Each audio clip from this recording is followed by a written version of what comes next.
Before we can trace the evolution of socialist thought, we need to understand what socialism actually is, beyond the slogans and political rhetoric. Socialism is not a single unified doctrine. It is a constellation of ideas, movements and experiments that share a common concern: the relationship between economic power and human freedom. At its core, socialism begins with an observation and a question. The observation is that in market economies, wealth and productive resources concentrate in relatively few hands. The question is, does this concentration of economic power undermine genuine freedom and equality, even in societies that claim to be democratic? The socialist answer, broadly speaking, is yes.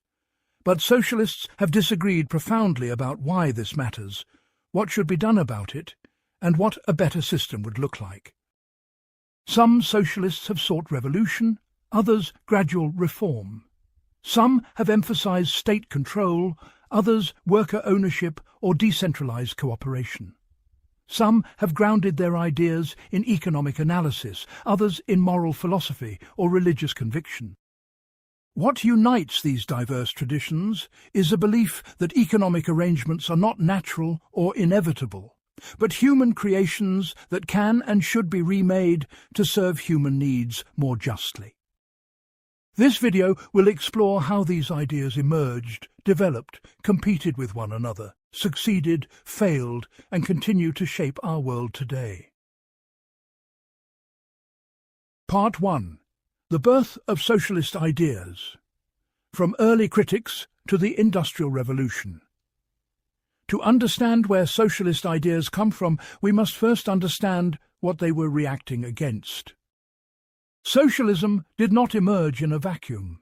It arose as a response to profound economic and social transformations that began in Western Europe in the late 18th and early 19th centuries.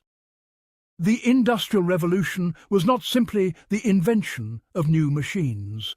It represented a fundamental reorganization of human work and social life.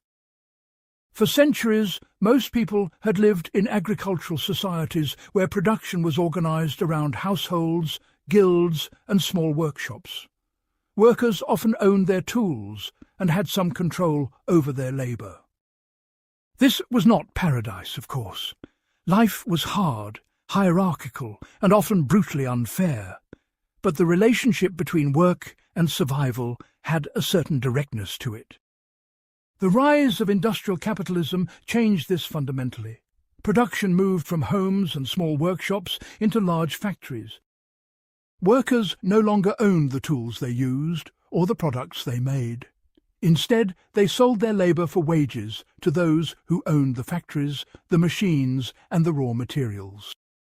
Economists call these productive assets capital, and those who own them capitalists. This new system proved extraordinarily productive.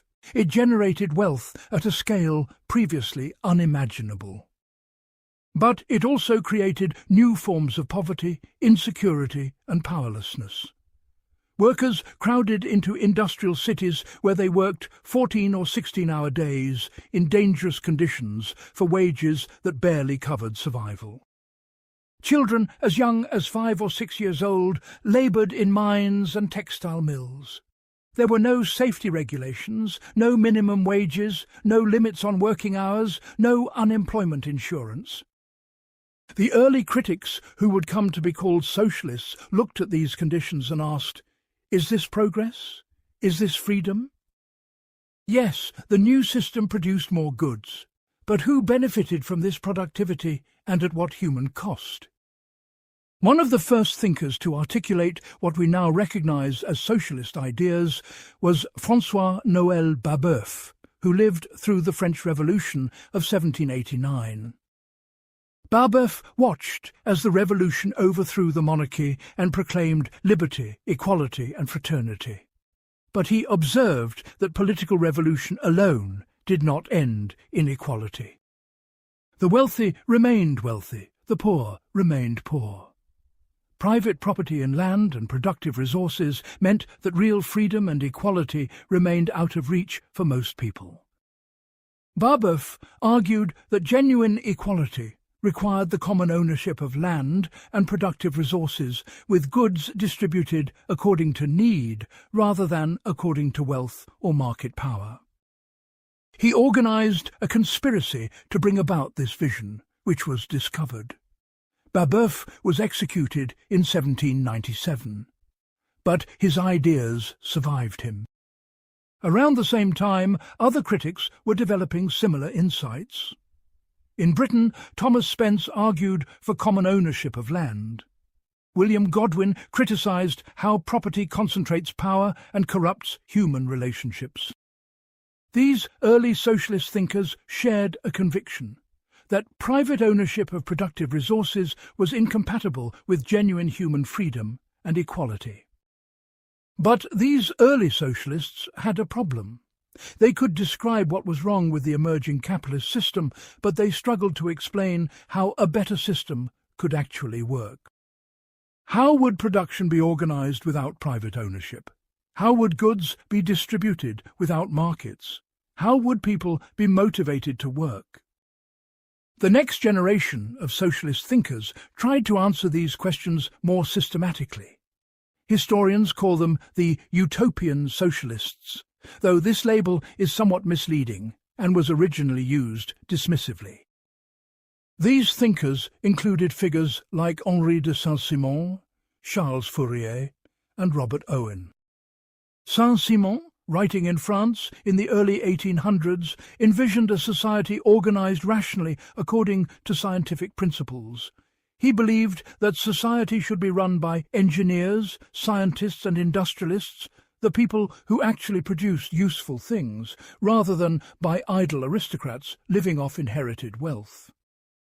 Production should be planned to meet human needs, rather than left to the chaos of market competition. Charles Fourier had more radical and, frankly, stranger ideas. He imagined restructuring society into small cooperative communities he called phalanxes, each containing around 1,600 people. These communities would organize production cooperatively, with work made enjoyable rather than alienating. Fourier believed that in the right social arrangements, even necessary but unpleasant work could be made attractive. His ideas about making work fulfilling rather than merely endurable would influence socialist thought for generations, even when his more eccentric proposals were forgotten. Robert Owen, a wealthy factory owner in Scotland, actually tried to put socialist ideas into practice. At his cotton mill in New Lanark, Owen reduced working hours, improved conditions, refused to employ children under 10, and provided education and decent housing. His factory remained profitable, which Owen saw as proof that enlightened management could benefit both workers and owners. But Owen became convinced that more radical change was needed. He invested his fortune in creating experimental socialist communities, including one in New Harmony, Indiana. These communities were meant to prove that cooperative communal living could work in practice. Most of them failed within a few years, undermined by internal disputes, economic difficulties, and the practical challenges of building alternative social systems within a capitalist world. The failures of these experiments led later socialists to criticize the utopian approach. You cannot simply create islands of cooperation in a sea of capitalism and expect them to survive or spread. More fundamental change would be necessary. But these early utopian socialists made lasting contributions. They demonstrated that the existing economic system was not the only possible one.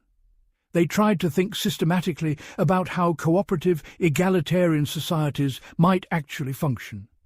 They raised questions that would preoccupy socialist thought for the next 2 centuries. How should work be organized? How should goods be distributed? What motivates people to contribute to collective well-being? Can human nature adapt to cooperative rather than competitive social arrangements? By the 1830s and 1840s, these ideas were spreading beyond isolated intellectuals and experimental communities.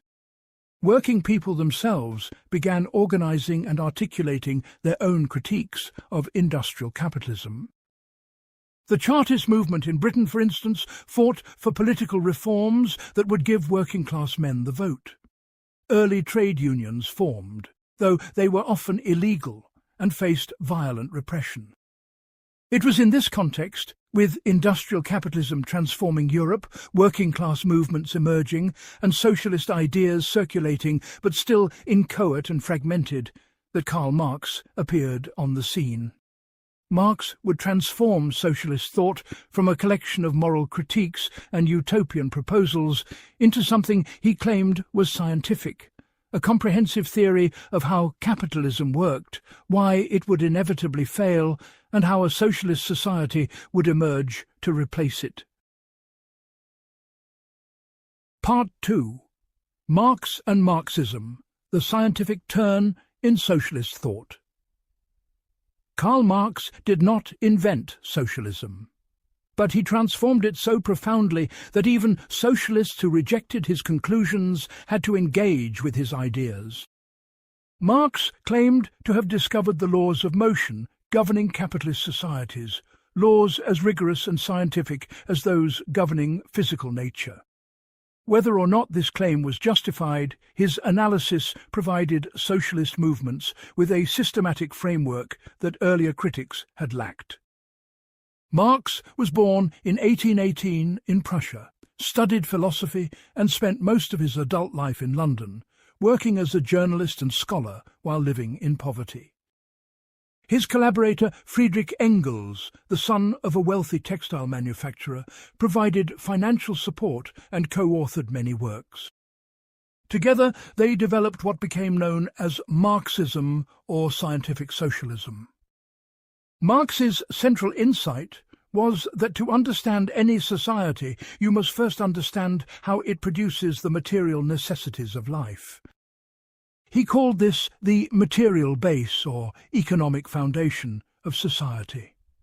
Everything else, the political systems, legal structures, religious beliefs, cultural values, what Marx called the superstructure, ultimately derives from and reflects this economic base. This might sound like crude economic determinism, and some of Marx's followers did interpret it that way. But Marx's point was more sophisticated. He was arguing against the dominant philosophical traditions of his time, which treated ideas, beliefs, and political institutions as if they developed independently of material conditions. Marx insisted, before people can philosophize, create art, or build political systems, they must eat, clothe themselves, and find shelter. How a society organizes production shapes everything else about that society. In capitalist societies, Marx argued, production is organized around a fundamental relationship between those who own capital, the means of production, and those who own only their labor power. Capitalists purchase labor power from workers, combine it with raw materials and machinery, and produce commodities that they sell for profit. This seems straightforward enough, but Marx claimed to have discovered something hidden beneath these surface appearances. Where does profit come from? Marx's answer: from the exploitation of labor. Now, Marx used exploitation in a specific technical sense, not merely as a moral condemnation. His argument went like this. Workers sell their labor power for wages that correspond to the cost of reproducing that labor power, meaning the cost of keeping workers alive and able to work. But workers produce more value in a day than the cost of their own maintenance. This difference, what Marx called surplus value, is appropriated by the capitalist as profit. Here is a concrete example to make this tangible. Imagine a worker in a shoe factory. The capitalist pays this worker $10 for a day's labor. This wage covers the worker's food, shelter, and other necessities, enough to keep the worker coming back tomorrow. But in that day, the worker produces shoes that sell for $50 after accounting for the cost of leather, tools, and other materials. That extra $40 is surplus value, which the capitalist keeps as profit. Marx insisted this was not theft in the legal sense. The capitalist is not breaking any laws or contracts. The worker freely agreed to work for wages. Yet Marx argued this relationship was exploitative because the worker has no real choice. Without access to means of production, without capital, the worker must sell labour power to survive. The relationship appears voluntary but is actually coercive. This analysis led Marx to several crucial conclusions. First, class conflict is built into capitalism. Workers and capitalists have fundamentally opposing interests. Workers want higher wages, which means less profit for capitalists. Capitalists want to maximize profit, which means suppressing wages and intensifying work. This is not about individual greed or virtue. It is structural, built into the system itself. Second, capitalism is inherently crisis-prone. Marx identified several tendencies that would lead capitalism toward recurrent crises. Competition forces capitalists to invest in labour-saving machinery to reduce costs. But since profit comes from exploiting labour, this reduces the source of profit. Marx called this the falling rate of profit. Meanwhile, as capitalists compete, smaller firms fail and capital concentrates in fewer hands. Workers, facing competition from labour-saving machinery and from each other, see their wages driven down toward subsistence. But if workers cannot afford to buy the goods being produced, where will capitalists sell their products? This leads to crises of overproduction, economic depressions, massive unemployment.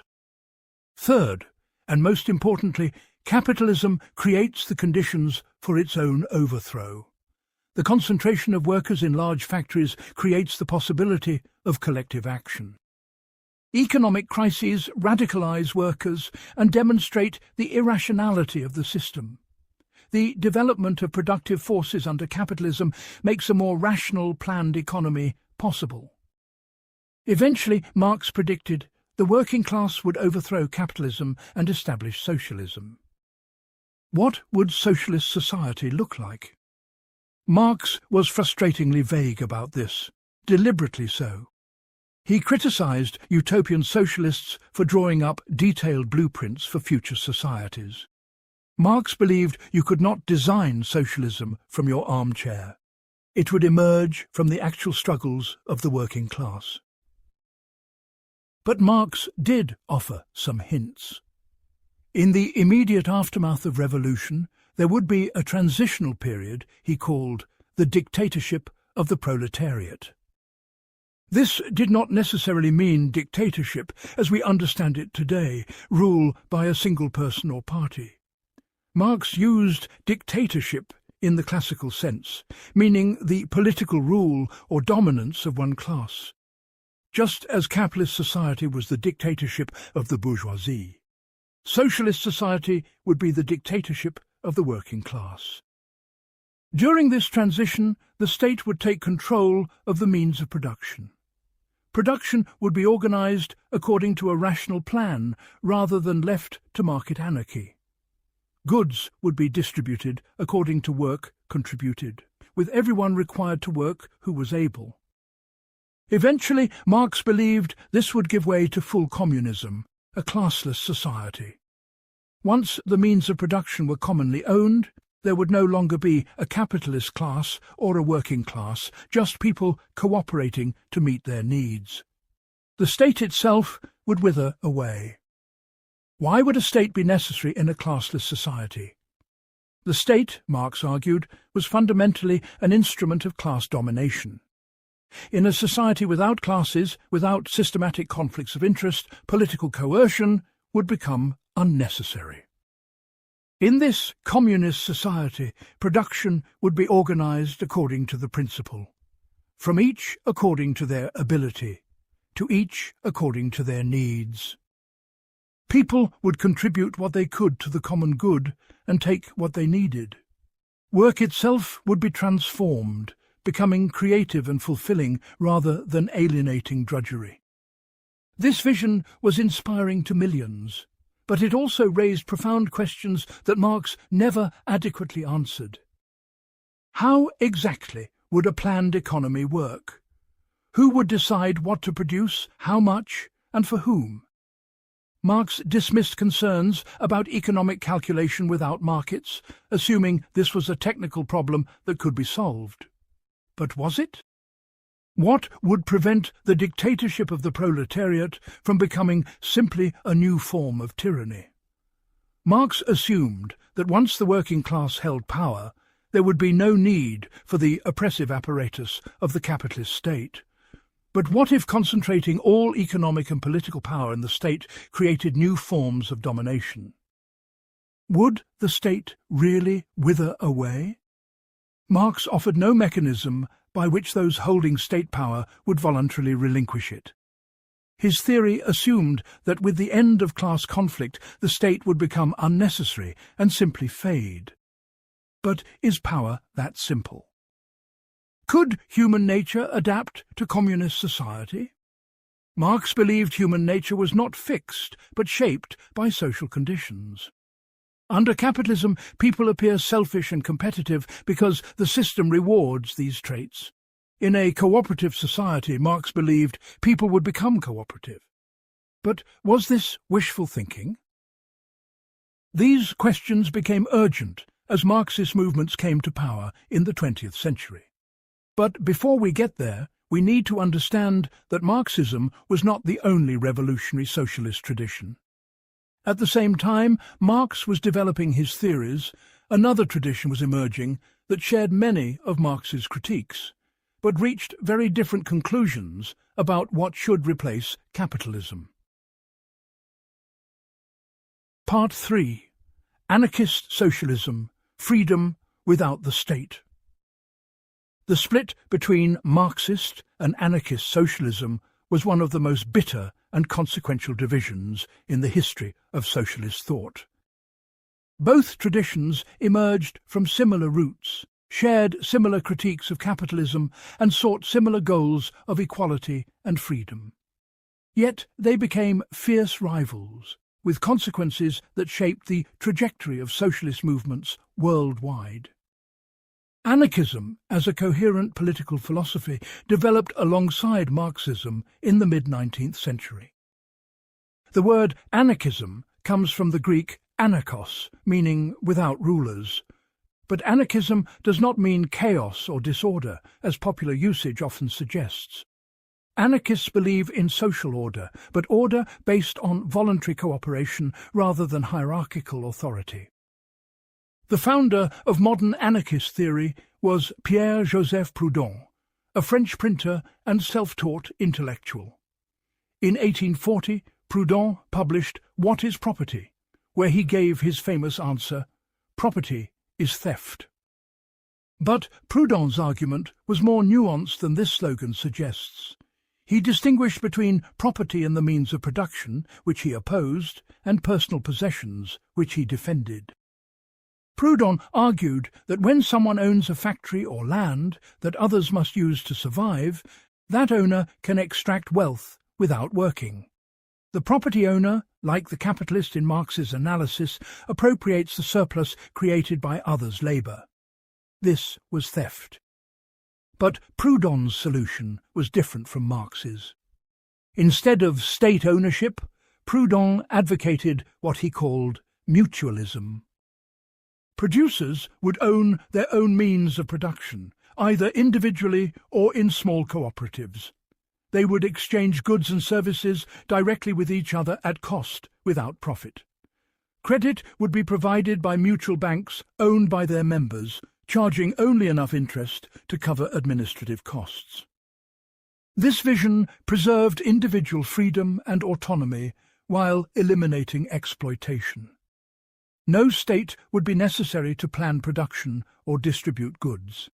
People would coordinate through voluntary agreements and mutual aid. Proudhon's ideas influenced many working-class radicals, but it was Mikhail Bakunin who transformed anarchism into a revolutionary mass movement. Bakunin was a Russian aristocrat who rejected his privileged background to become a professional revolutionary, participating in uprisings across Europe. He was imprisoned, escaped from Siberian exile, and spent years organizing secret revolutionary societies. Bakunin agreed with Marx's critique of capitalism. He agreed that the working class must overthrow the existing order, but he fundamentally disagreed about what should come after. Marx argued that workers needed to seize state power and use it to transform society. Bakunin argued this was a fatal error. The state, any state, was inherently oppressive. Its very nature was to concentrate power in the hands of a few and impose their will on everyone else. A workers' state would simply create new rulers and new ruled, new oppressors and new oppressed.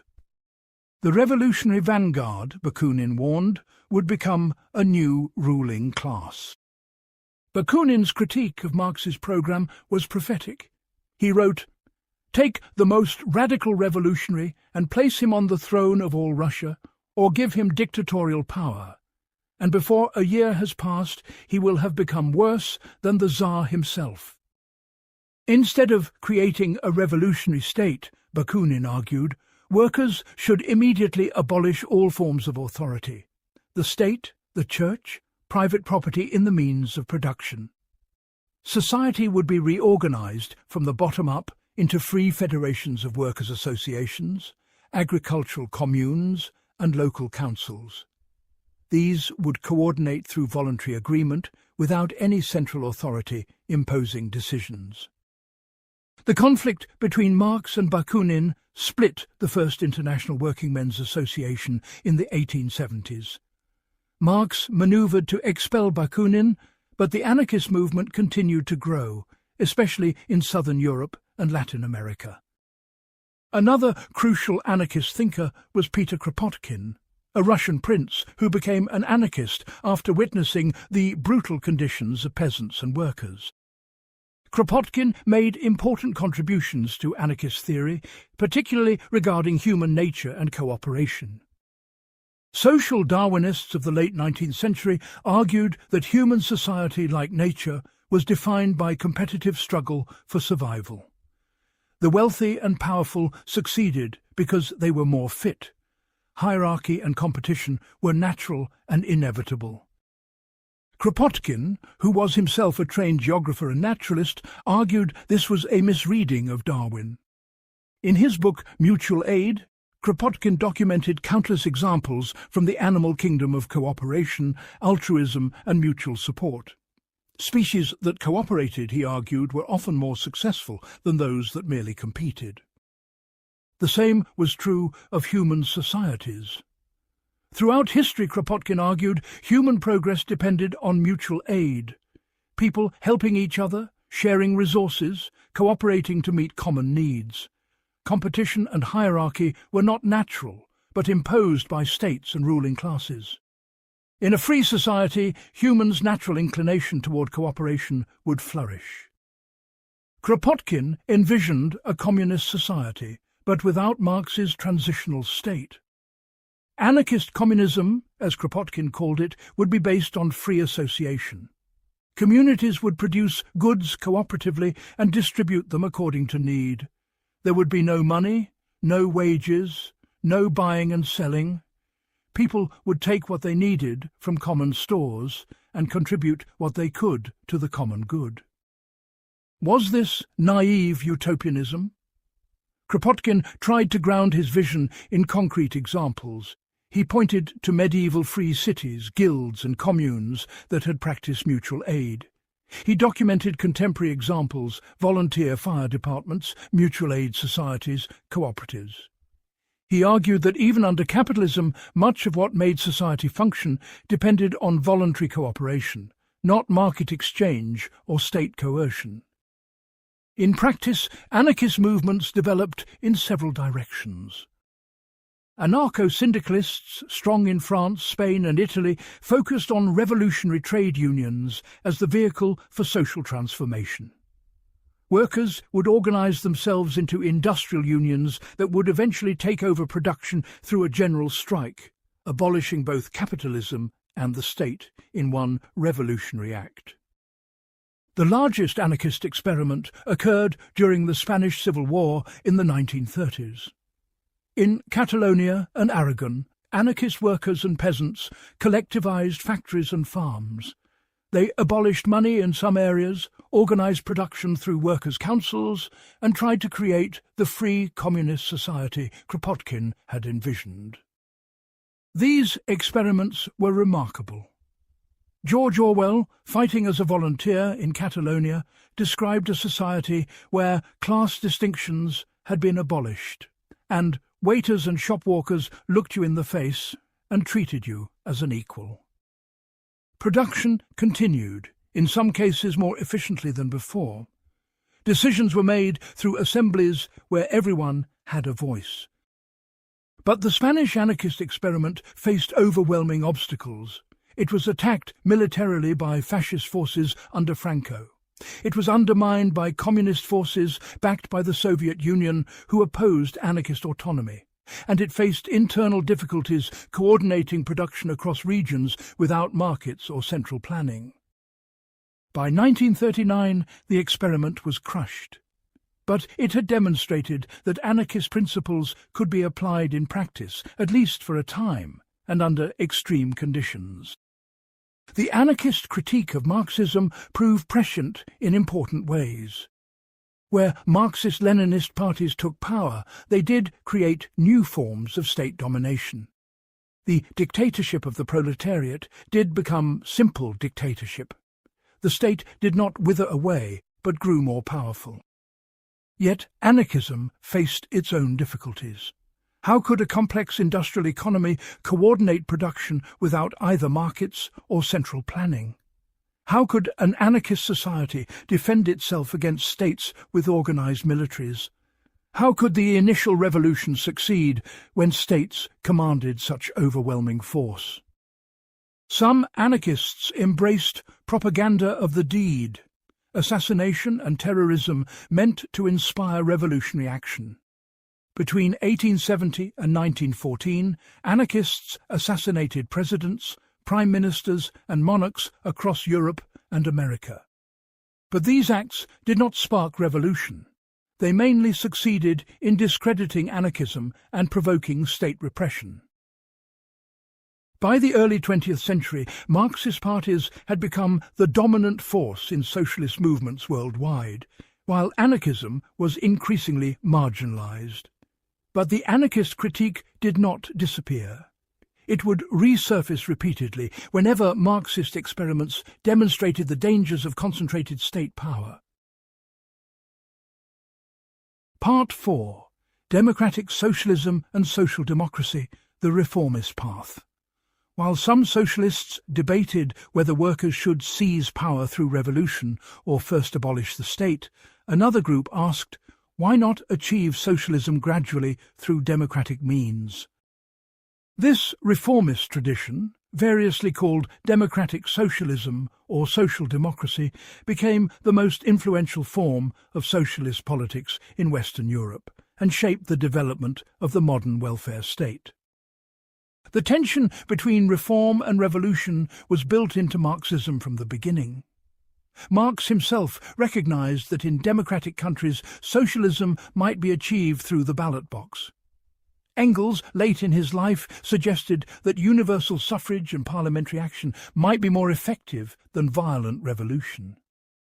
But it was a German Marxist, Edward Bernstein, who systematically articulated the case for evolutionary socialism. In 1899, Bernstein published Evolutionary Socialism, which challenged core Marxist predictions. Bernstein argued that Marx's prophecies were not coming true. Workers' conditions were improving, not worsening. The middle class was growing, not disappearing. Capitalism was proving more adaptable and stable than Marx predicted. Recurrent crises had not led to capitalism's collapse.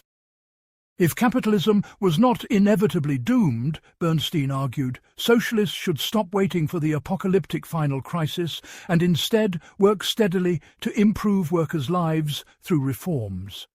Shorter working hours, better wages, workplace safety laws, social insurance, progressive taxation, all these could be won through parliamentary action and trade union organising. Gradually, the state could expand public ownership and regulation of the economy. Eventually, you would have socialism, achieved without revolution. Bernstein's revisionism, as it was called, sparked furious debate. Orthodox Marxists accused him of betraying revolutionary principles. Rosa Luxemburg, a brilliant Polish-German Marxist, wrote a devastating critique. She argued that reforms under capitalism were always precarious, always subject to reversal when capitalists regained strength. Only revolutionary transformation could guarantee workers' gains. Luxemburg also argued that the struggle itself was essential. It was through fighting for revolution, not through gradual reforms, that workers developed class consciousness and learned to govern themselves. Parliamentary socialism would leave workers passive, dependent on politicians to deliver improvements from above.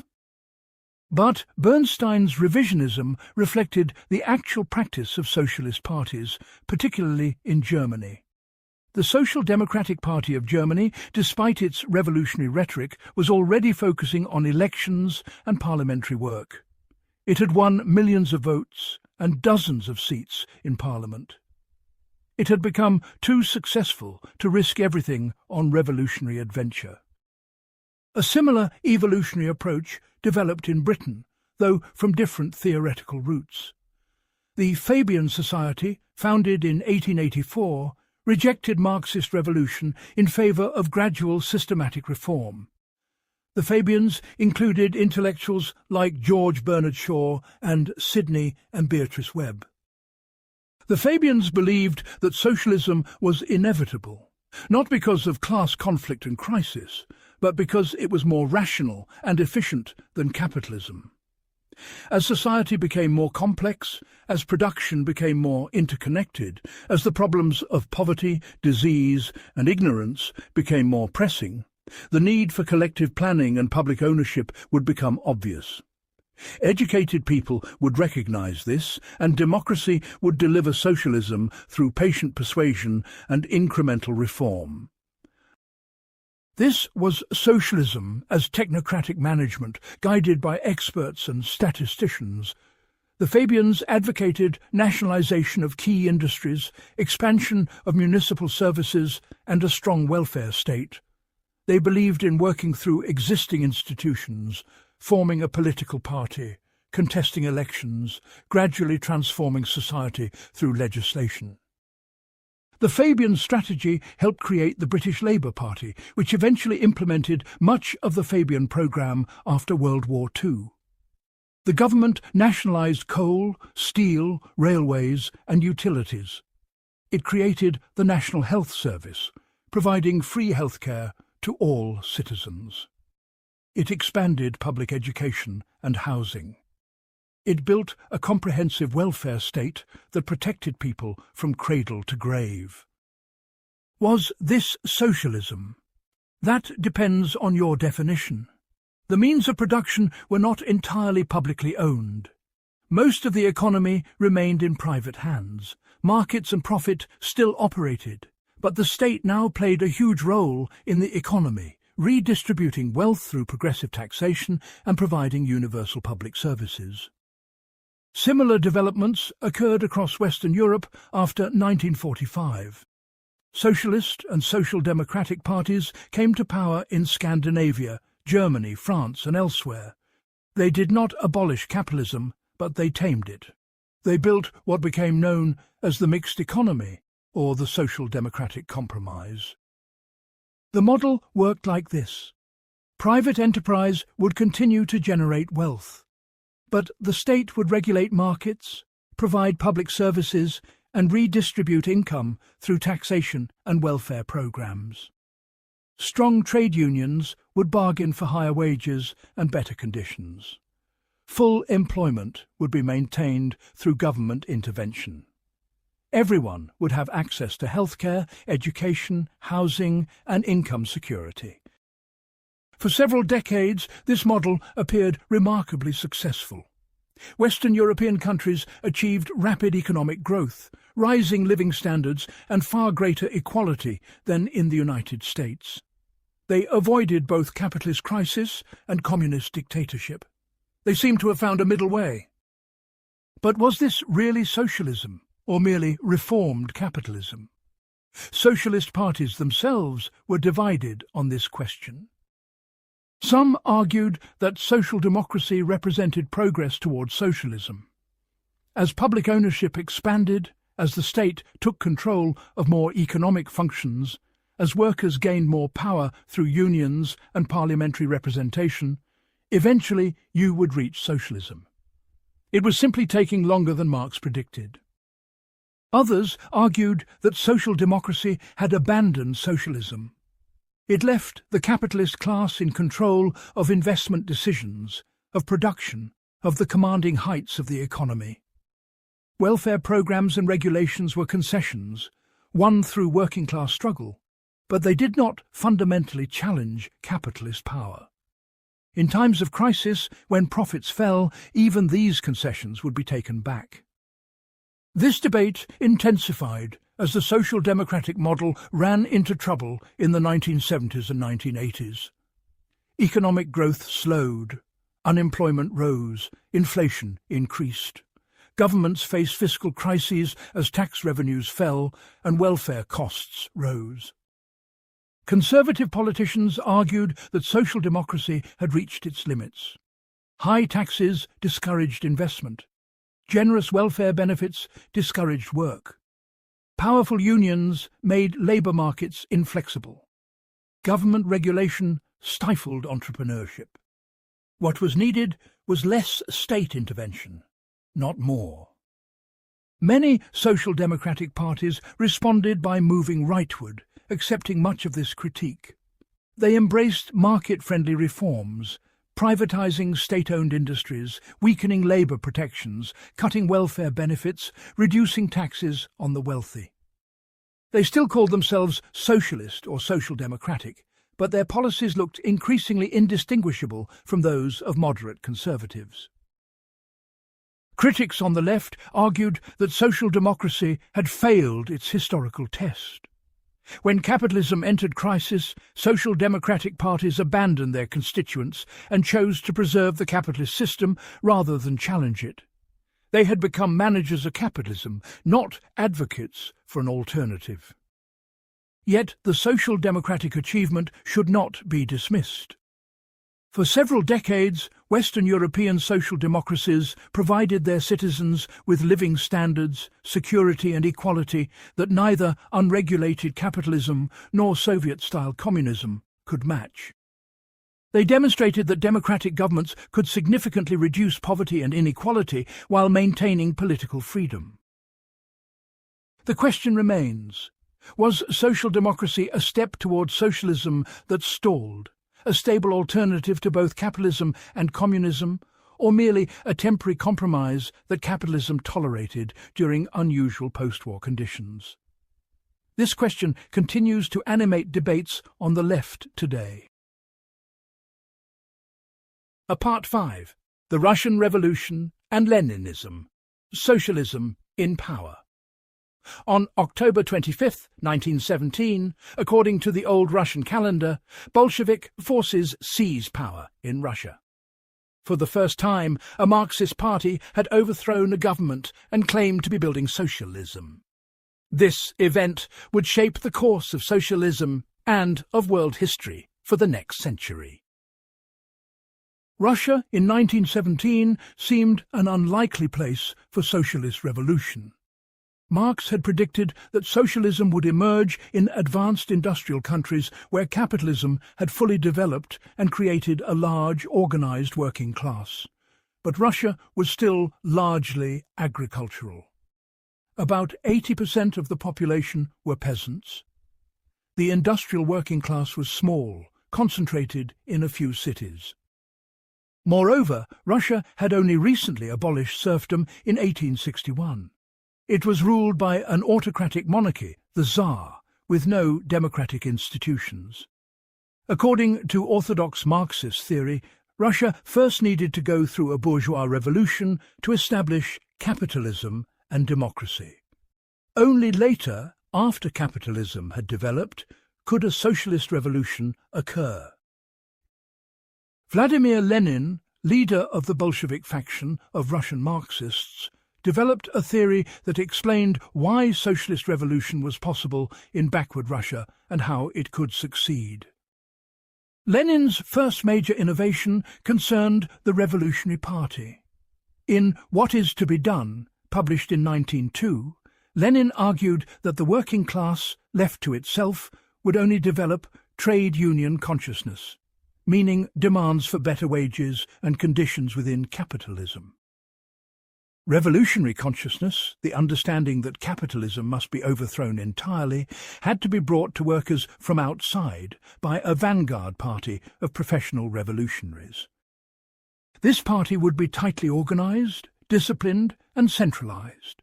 It would be composed of dedicated revolutionaries, not casual members. It would operate through democratic centralism, meaning decisions would be debated democratically, but once made, everyone would be bound to follow them. In practice, this often meant that the party leadership made decisions and lower ranks obeyed. Critics, including other Marxists, argued that Lenin was advocating an elitist conspiracy, not a workers' movement. Rosa Luxemburg warned that Lenin's organizational principles would lead to authoritarianism, with the party substituting itself for the working class. Lenin's second major innovation concerned imperialism. In 1916, Lenin argued that capitalism had entered a new stage: imperialism. Advanced capitalist countries had divided the world into colonial empires, exploiting resources and labour in the colonies to maintain profits and to buy off their own working classes with higher wages. This explained why revolution had not occurred in advanced countries as Marx predicted. Western workers had been incorporated into imperialism's benefits, but it also meant that the weakest link in the imperialist chain, a country like Russia, could break first. Revolution in Russia could spark revolutionary movements in other countries and ultimately bring down the entire imperialist system. When World War I broke out in 1914, most European socialist parties supported their own governments, voting for war credits and abandoning international solidarity. This was a profound shock and betrayal to revolutionary socialists. Lenin argued it proved that these parties had been corrupted by imperialism and that a new, genuinely revolutionary international movement was necessary. The war devastated Russia. Millions of soldiers died. The economy collapsed. Food shortages led to starvation in cities. In February 1917, mass protests forced the Tsar to abdicate. A provisional government took power, composed of liberal and moderate socialist parties. But this government continued the war and failed to address demands for land reform and peace. The Bolsheviks, a minority party, grew rapidly by promising peace, land, and bread. They also argued that power should belong to the Soviets, workers' and soldiers' councils that had sprung up spontaneously during the revolution. The slogan, "All power to the Soviets," resonated with workers and soldiers disillusioned with the provisional government. In October, the Bolsheviks launched an insurrection in Petrograd, arresting the provisional government and claiming power in the name of the Soviets. Initially, the Bolsheviks had broad support, but that support quickly eroded as the Bolsheviks' real program became clear. Lenin believed Russia could not build socialism alone. It needed revolutions in advanced countries, particularly Germany, to survive. In the meantime, Russia would be in a holding pattern, maintaining state power until international revolution could succeed. The Bolsheviks signed a harsh peace treaty with Germany, surrendering vast territories to get out of the war. They nationalized industries and banks. They confiscated landed estates and distributed land to peasants, though they intended eventually to collectivize agriculture. But almost immediately, Russia descended into civil war. Counter-revolutionary white armies, backed by foreign powers, fought to overthrow the Bolsheviks. The Red Army, created by the Bolsheviks, fought back. The war was brutal. Both sides committed atrocities. The economy collapsed further. Millions died from violence, starvation, and disease. During this period, called War Communism, the Bolsheviks adopted emergency measures.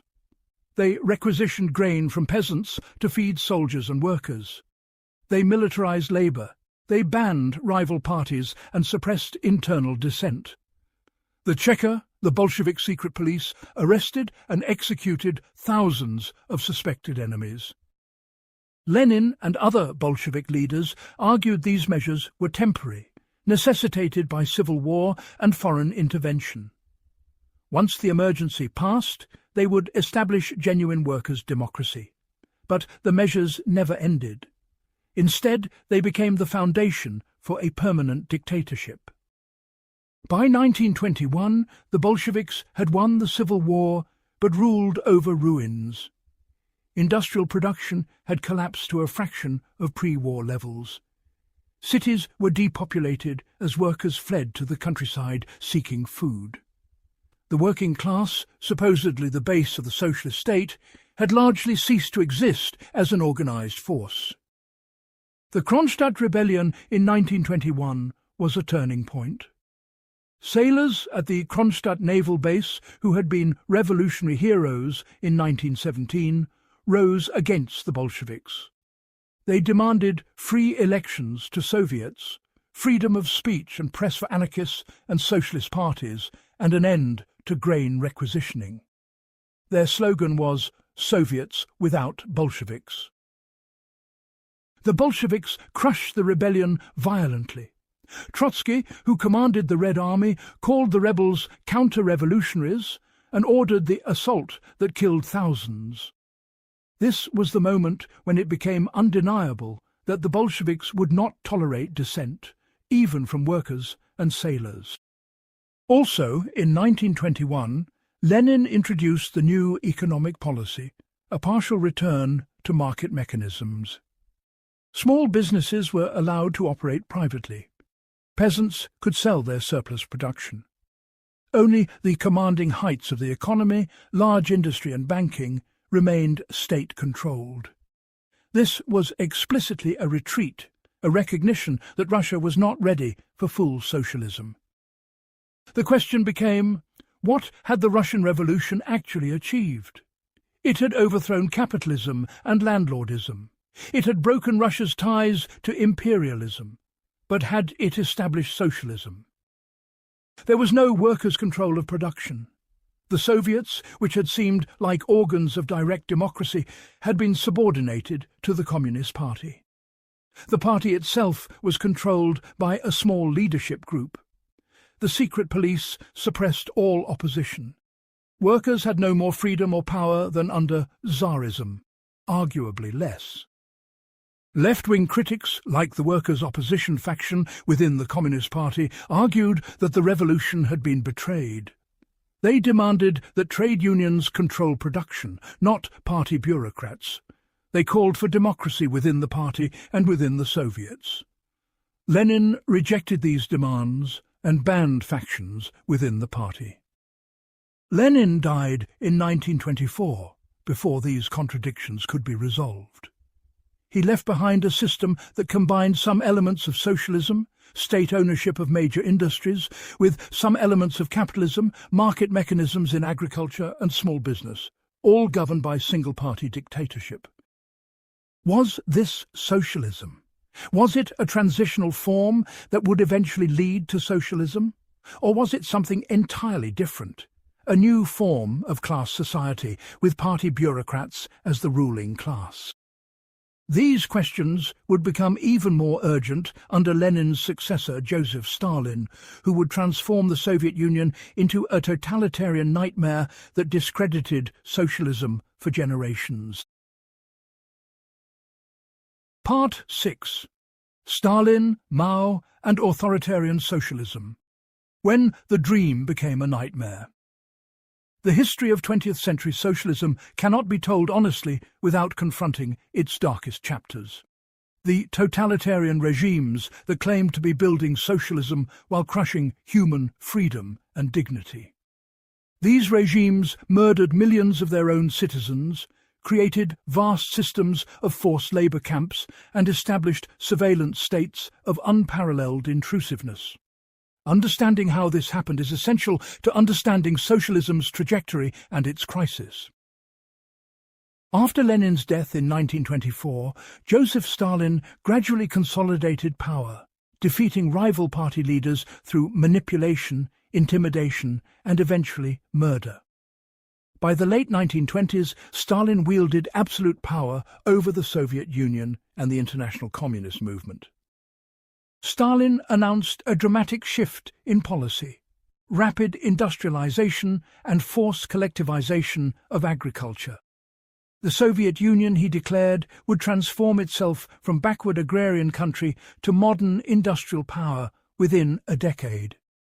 This would be achieved through centralized economic planning and the mobilization of all resources.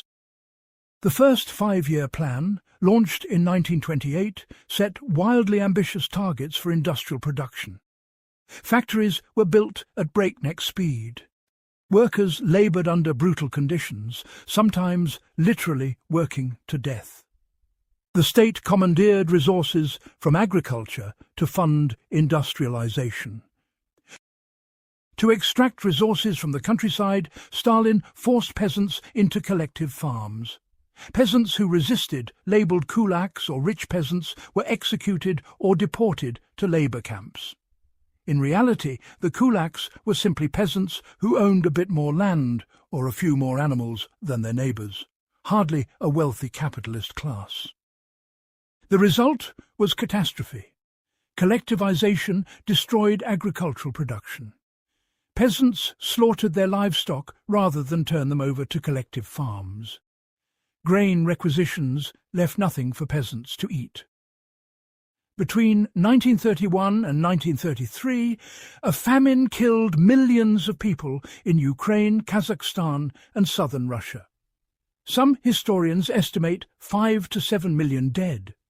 Stalin's government denied the famine was happening and prevented aid from reaching starving regions.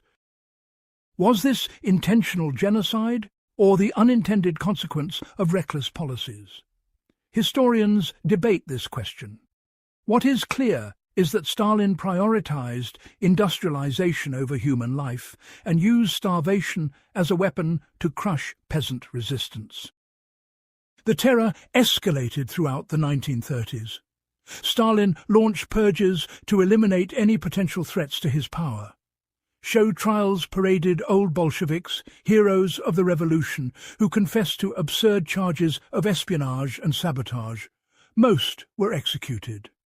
The purges extended to the military, where Stalin had most of the officer corps arrested and killed. They extended to the party itself, where hundreds of thousands of members were arrested. Between 1936 and 1938, the Great Terror reached its peak. Secret police arrested people in the middle of the night based on arbitrary quotas. Interrogators tortured prisoners into confessing to imaginary crimes. Some were executed immediately, others sent to the Gulag, the vast system of forced labour camps spread across Siberia and the Arctic. How many died? Estimates vary, but most historians put Stalin's victims at somewhere between 10 and 20 million people, killed through execution, starvation, or labour camp conditions. This is in addition to the millions who died from collectivization and famine. How could this happen in the name of socialism? The Soviet Union claimed to be building a workers' paradise, a society of equality and freedom. Instead, it created one of history's most oppressive dictatorships. Some Marxists argued that Stalinism was a betrayal of genuine socialism, that Stalin had perverted Lenin's revolution. Trotsky, Stalin's rival, who was forced into exile and eventually assassinated, argued that a bureaucratic caste had usurped power from the working class. The Soviet Union, Trotsky claimed, was a degenerated workers' state, still socialist in some economic respects, but politically counter-revolutionary. Others argued that Stalinism was inherent in Leninism. If you give absolute power to a vanguard party, if you ban all opposition, if you create a secret police to enforce ideological conformity, how do you prevent that power from being abused? Stalin did not invent the tools of totalitarianism. He inherited them from Lenin and used them more ruthlessly. But perhaps the rot went deeper into the socialist project itself.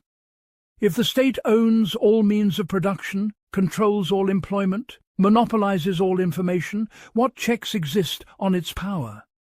In capitalism, for all its problems, economic and political power are at least partially separated. You can be fired from your job without losing your right to vote or speak. In a completely state-controlled economy, opposition to the government means losing not just political rights, but economic survival. The Soviet model was exported to other countries after World War II. Eastern European nations occupied by Soviet forces became communist dictatorships modelled on Stalinist lines. Workers' movements and genuine socialist activists were often the first victims, arrested by communist parties that claimed to represent them. In China, Mao Zedong led communist forces to victory in 1949, after decades of civil war. Initially, Mao's regime followed the Soviet model, but he would eventually develop his own catastrophic version of socialism. In 1958, Mao launched the Great Leap Forward, an attempt to rapidly transform China into an industrial power through mass mobilization and ideological fervor. Peasants were organized into vast communes, sometimes containing tens of thousands of people. They were ordered to build backyard steel furnaces, abandon traditional farming methods, and report wildly inflated production figures. The result was the worst famine in human history. Agricultural production collapsed. Grain that did exist was confiscated by the state or left to rot while peasants starved. Between 1958 and 1962, somewhere between 20 million and 45 million people died from starvation and related causes. Again, historians debate the exact numbers, but the scale of the catastrophe is undeniable. Mao blamed saboteurs and counter-revolutionaries rather than admit his policies had failed. When other Communist Party leaders criticized the Great Leap Forward, Mao launched the Cultural Revolution in 1966 to consolidate power and eliminate his critics. The Cultural Revolution mobilized millions of young people, Red Guards, to attack the four olds: old customs, old culture, old habits, and old ideas. They destroyed temples, burned books, humiliated teachers and intellectuals, and denounced anyone associated with traditional culture or suspected insufficient revolutionary fervour. Universities closed for years. Educated people were sent to the countryside for re-education through labour. Scientists, teachers, doctors and engineers were subjected to public humiliation, torture and murder. The entire society descended into chaos as rival Red Guard factions fought each other, and everyone lived in fear of denunciation. Why would anyone support such obviously destructive policies? Part of the answer lies in the nature of totalitarian ideology. In both the Soviet Union and Maoist China, the party claimed a monopoly on truth. Reality itself was whatever the party said it was. To question official doctrine, to trust your own eyes over party pronouncements, was counter-revolutionary. George Orwell captured this in his novel 1984. based partly on his observations of communist intellectual dishonesty during the Spanish Civil War. The party in Orwell's dystopia demands that people believe two contradictory things simultaneously, that they deny objective reality in favour of whatever the party currently claims. This is not just political control, but the destruction of the human capacity for rational thought itself.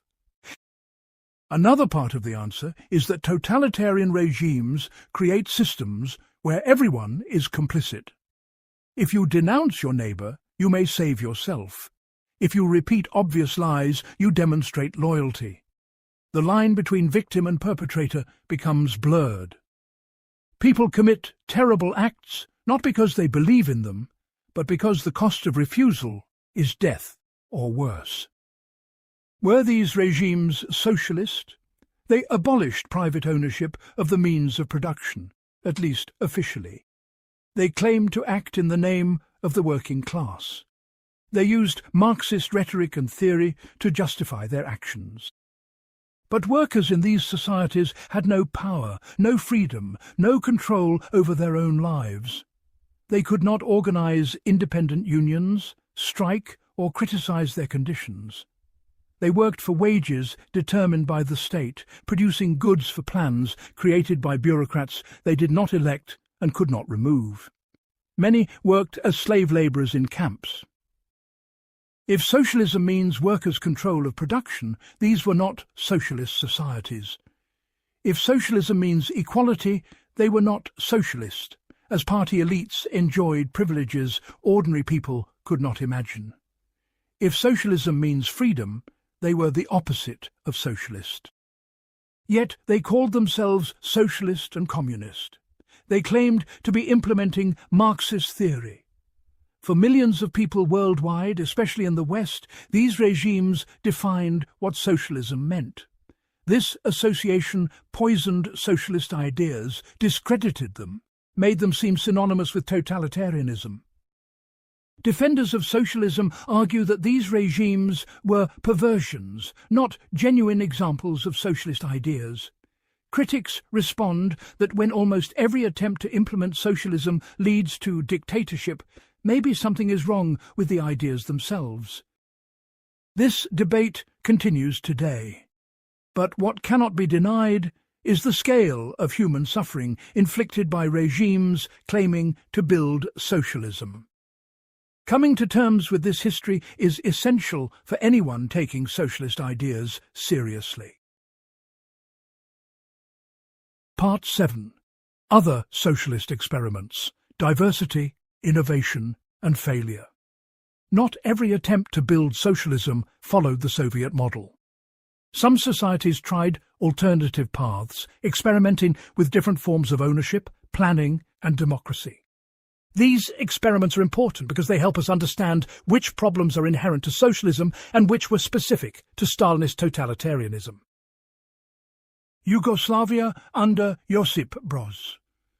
Tito broke with Stalin in 1948 and developed its own model of socialism. The Yugoslav system emphasized worker self-management rather than centralized state control.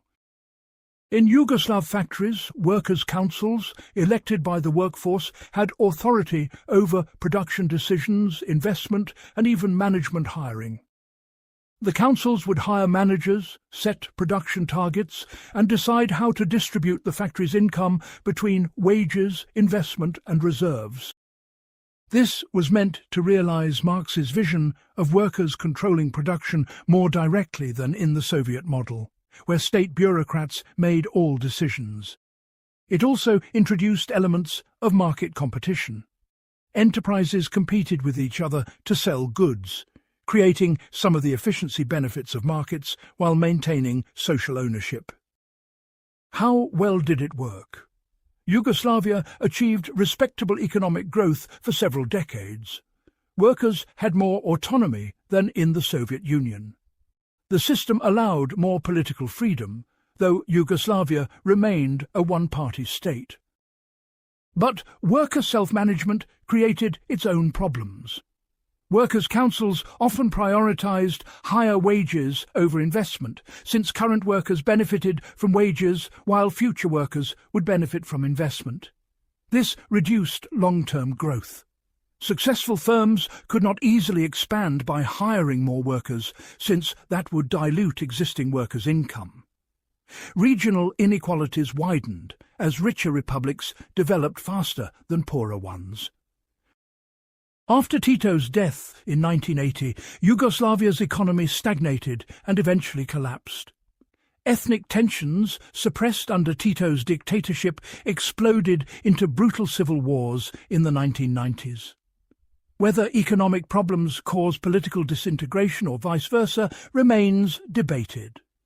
But clearly, worker self-management was not sufficient to create stable socialism.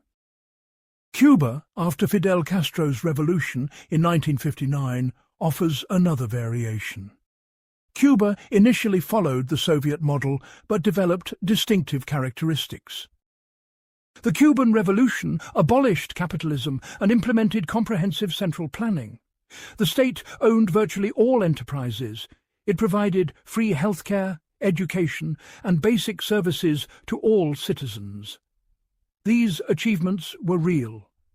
Cuba developed world-class medical care and achieved literacy rates and life expectancy comparable to wealthy countries, despite being a poor island nation under severe US economic sanctions. But Cuba remained an authoritarian one-party state. Political dissent was suppressed. Thousands of political prisoners were jailed for expressing opposition. The economy was inefficient, heavily dependent on Soviet subsidies until the Soviet collapse, and unable to provide basic consumer goods. Castro argued that Cuban authoritarianism was a response to US hostility. The US imposed a trade embargo, attempted invasion at the Bay of Pigs, and organized numerous assassination attempts against Castro. In such circumstances, Castro claimed political freedoms were a luxury Cuba could not afford. This raises a difficult question.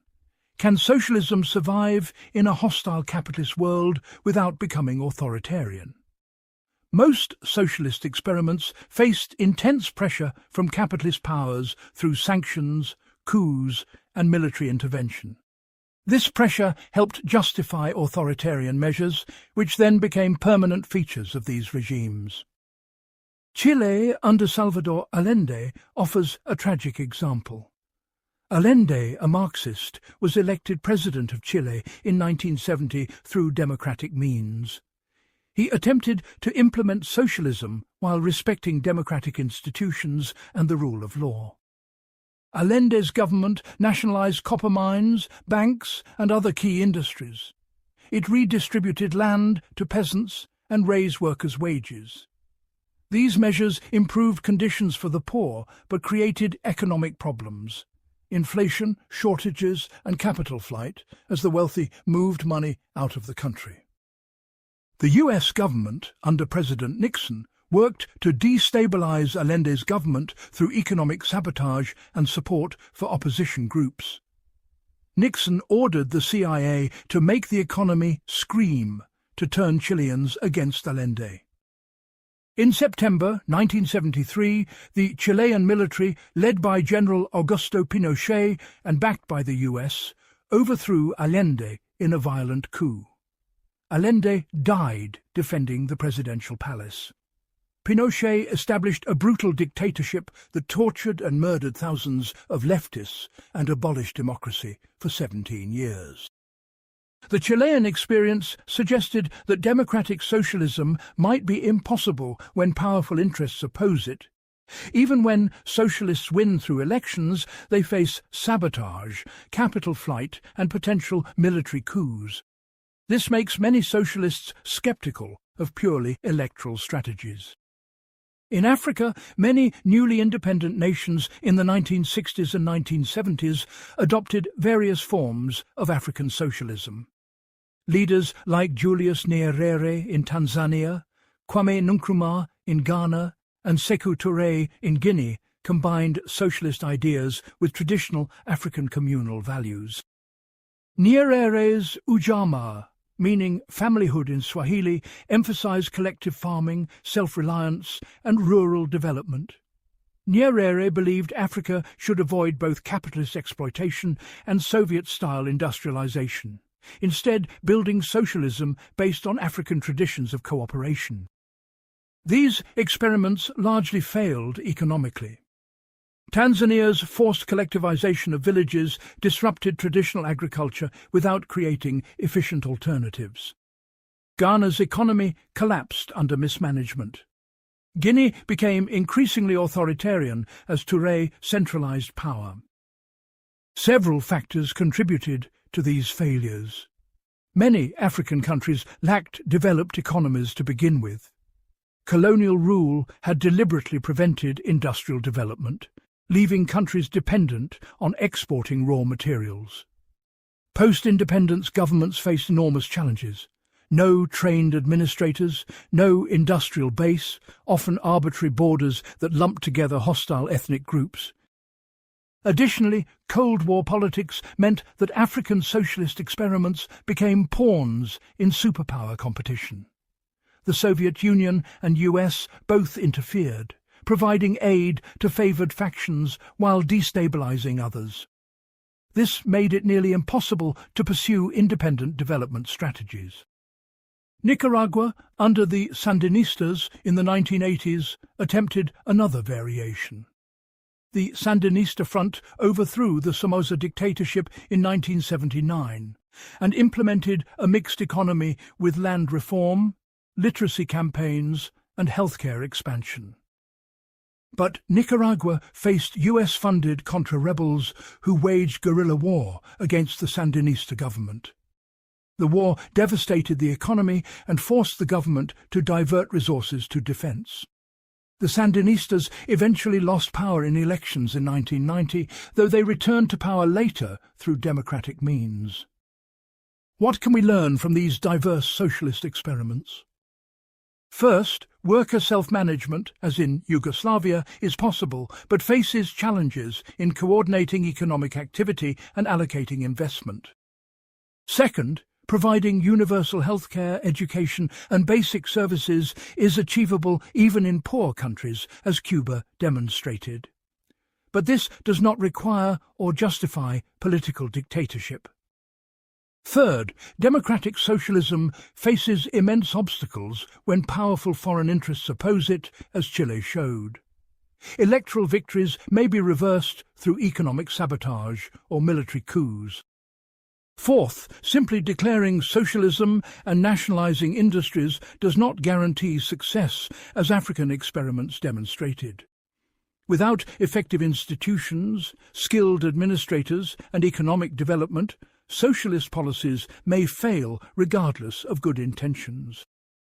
Fifth, external pressure from capitalist powers helped push socialist experiments toward authoritarianism. When facing economic embargo, military intervention, or covert destabilization, governments often respond by restricting freedoms and centralizing power. This does not excuse authoritarianism, but it helps explain it. None of these experiments created the democratic, egalitarian, free societies that socialist theory promised. Some achieved real improvements in healthcare, education, and poverty reduction. Others became nightmares of repression and economic dysfunction. Most combined both elements in varying proportions. By the late 20th century, most of these experiments had either collapsed, abandoned socialism, or become frozen dictatorships surviving through repression rather than popular support. This widespread failure sparked renewed debates about whether socialism was inherently flawed or whether the right approach simply had not yet been found. Part 8. Western Marxism and Critical Theory, when revolution failed in the West. By the 1920s, revolutionary socialists faced a crisis of theory. Marx had predicted that socialist revolution would occur in advanced capitalist countries where the working class was largest and most developed. Instead, revolution succeeded in backward Russia and failed everywhere else. In Western Europe, workers had won reforms, gained the vote, and joined reformist socialist parties rather than making revolution. Why had Marx's predictions failed? A group of intellectuals, loosely called Western Marxists, tried to answer this question by turning from economics to culture, psychology, and ideology. If workers were not naturally revolutionary, what prevented them from recognizing their true interest? How did capitalism maintain legitimacy despite producing inequality and alienation? Antonio Gramsci, an Italian communist imprisoned by Mussolini's fascist regime, developed the concept of hegemony while writing in prison in the 1920s and 1930s. Hegemony meant ideological domination, the way ruling classes maintain power not just through force, but by making their worldview seem natural and inevitable. Gramsci argued that in advanced capitalist societies, the bourgeoisie controlled civil society, schools, churches, media, cultural institutions. These institutions taught people to accept capitalism as natural, to see alternatives as impossible or dangerous, to blame themselves rather than the system for their problems. Workers internalized bourgeois values and came to see the world through capitalist categories. Revolution, Gramsci argued, required a long war of position, a struggle for cultural and ideological hegemony before seizing state power. Socialists needed to build counter-hegemonic institutions, alternative sources of education and culture to challenge capitalist common sense. Only when they had won this cultural battle could political revolution succeed. Gramsci's ideas profoundly influenced later leftist movements, from student radicals in the 1960s to contemporary cultural politics. They suggested that politics was not just about economics or state power, but about the stories we tell, the assumptions we make, the categories through which we understand reality. The Frankfurt School, a group of German Marxist intellectuals including Theodor Adorno, Max Horkheimer and Herbert Marcuse, developed similar insights through what they called critical theory. Fleeing Nazi Germany, they established themselves in the United States and analyzed why fascism had succeeded in Germany and why American workers accepted capitalism. Adorno and Horkheimer argued that the Enlightenment's promise of human liberation through reason had been betrayed. Instrumental reason used merely as a tool to achieve ends rather than to question those ends, had become dominant. Capitalism reduced everything to calculation, to exchange value, to what could be quantified and controlled.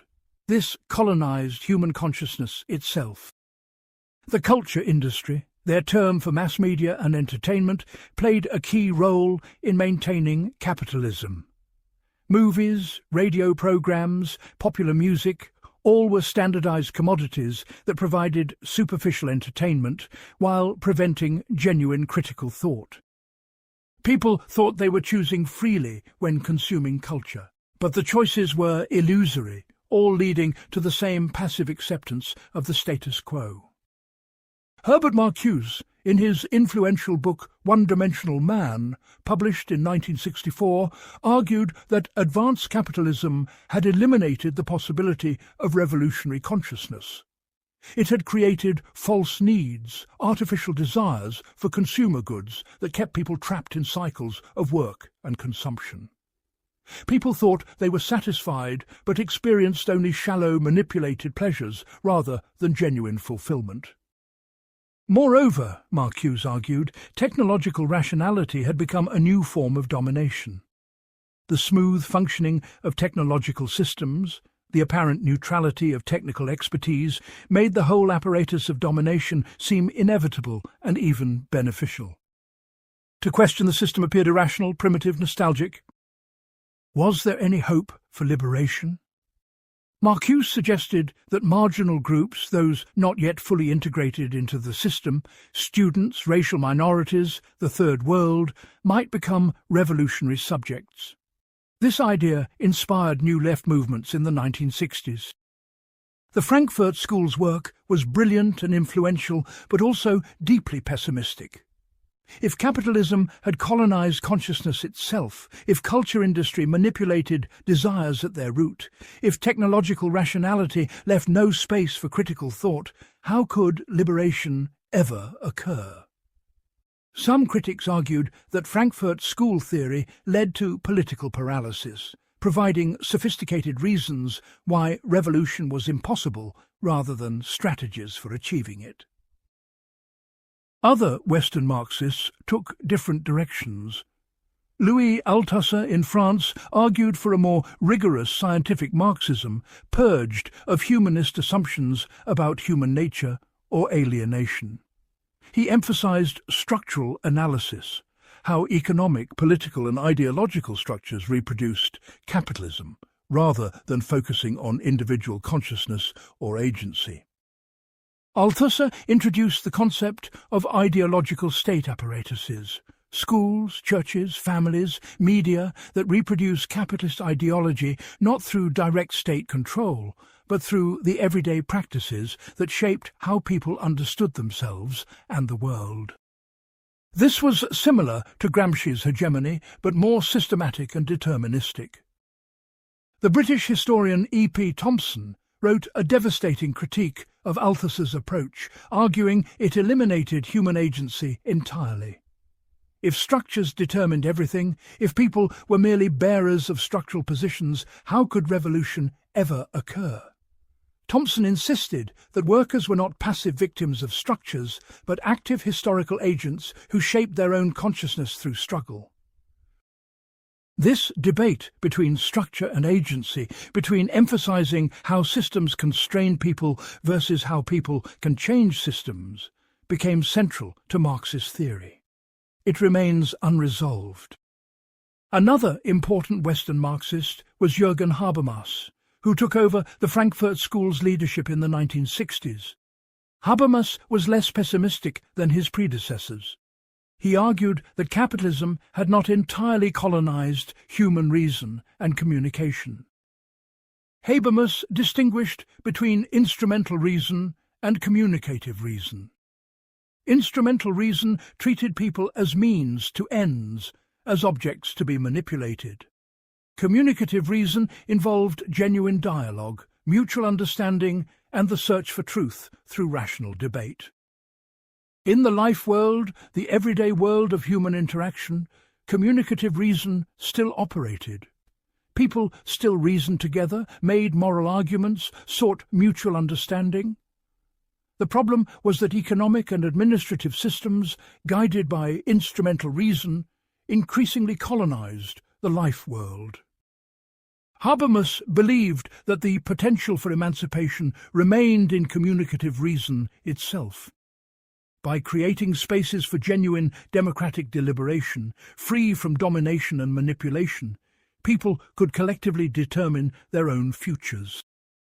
Critics argued that Habermas was overly optimistic about rational communication's power and insufficiently attentive to how economic power shaped even apparently free dialogue.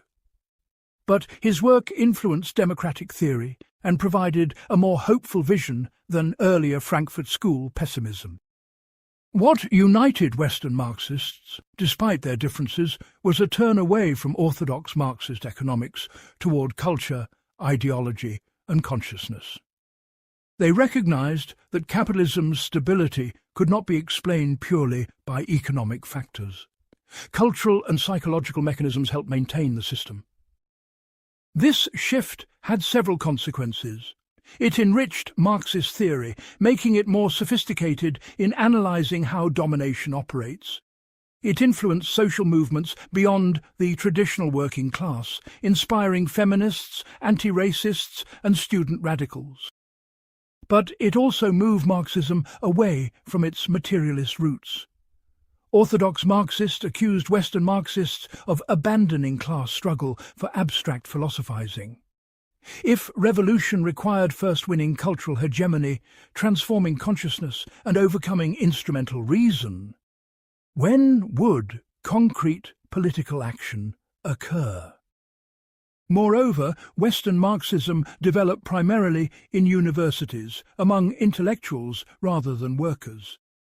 Its language became increasingly obscure and specialized. Whatever its theoretical sophistication, it had little impact on actual working-class movements. By the late 20th century, Western Marxism had largely abandoned the project of revolutionary social transformation.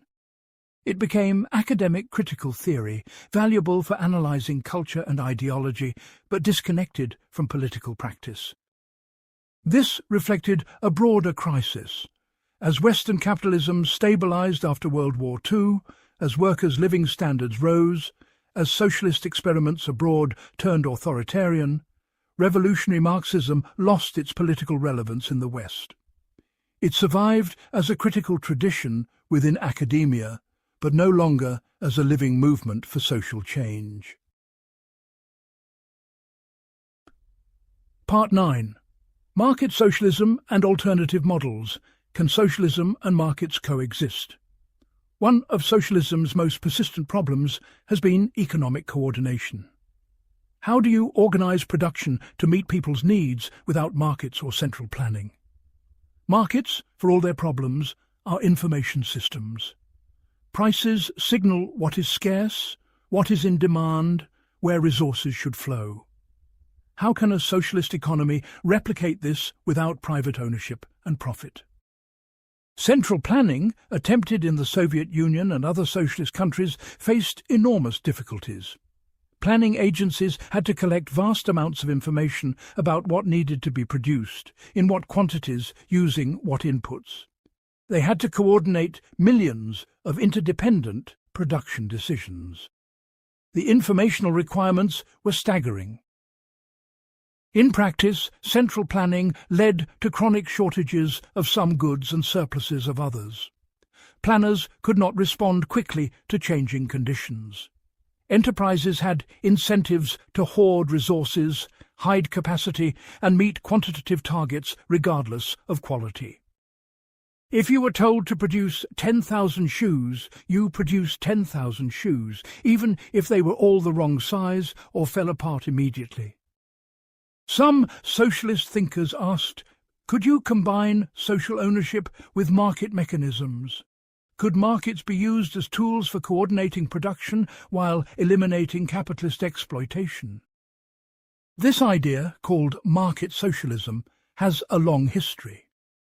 Early versions appeared in the 1930s during a famous debate about economic calculation under socialism.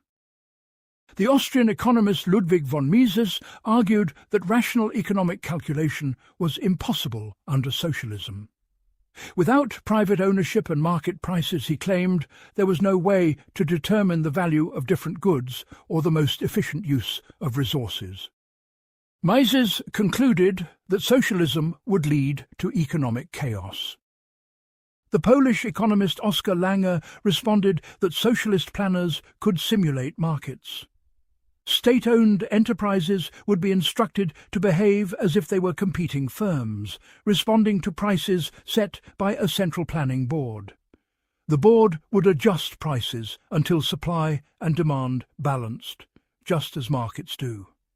This would achieve market efficiency while retaining social ownership. The debate continued for decades. Friedrich Hayek, another Austrian economist, argued that Lange's solution missed the point.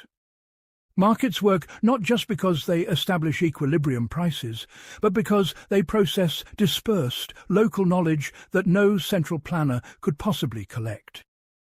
Hayek gave the example of a businessman who notices a shortage of some commodity and buys up supplies, knowing he can resell at a profit. This person does not need to know why the shortage exists or understand the whole economy. He just needs to know local conditions and respond to price signals. Multiply this by millions of such decisions, and you have an economy that adapts constantly to changing conditions. Central planning, even market socialism with simulated prices, could not replicate this because it required impossible amounts of information to be collected, processed and acted upon by planning authorities. These theoretical debates became practical questions after the 1960s, as even socialist countries experimented with market-oriented reforms. Hungary introduced the new economic mechanism in 1968, giving enterprises more autonomy and allowing some market pricing. China, after Mao's death, gradually introduced market mechanisms under Deng Xiaoping, beginning in 1978. China's reforms were particularly dramatic. Agriculture was decollectivized, with land leased to peasant families who could sell surplus production. Special economic zones allowed foreign investment and private enterprise. State-owned enterprises gained autonomy. Eventually, the private sector came to dominate much of the economy. Was China still socialist? The Communist Party remained in power and claimed to be building socialism with Chinese characteristics. But the economy was largely capitalist in practice, with private ownership, wage labour and market competition. Wealth inequality exploded. Billionaires emerged while workers laboured under conditions reminiscent of early industrial capitalism. Chinese authorities argued they were using market mechanisms as tools, that public ownership of key sectors and party control ensured socialist direction. Critics responded that this was simply authoritarian capitalism, combining the worst of both systems: capitalist exploitation without democracy, market competition without freedom. Meanwhile, Western economists continued developing market socialist models. John Romer proposed a system where capital would be socially owned through universal stock portfolios given to all citizens. People would trade shares in these portfolios but could not cash them out, only pass them on at death. This would distribute capital income equally while preserving market allocation.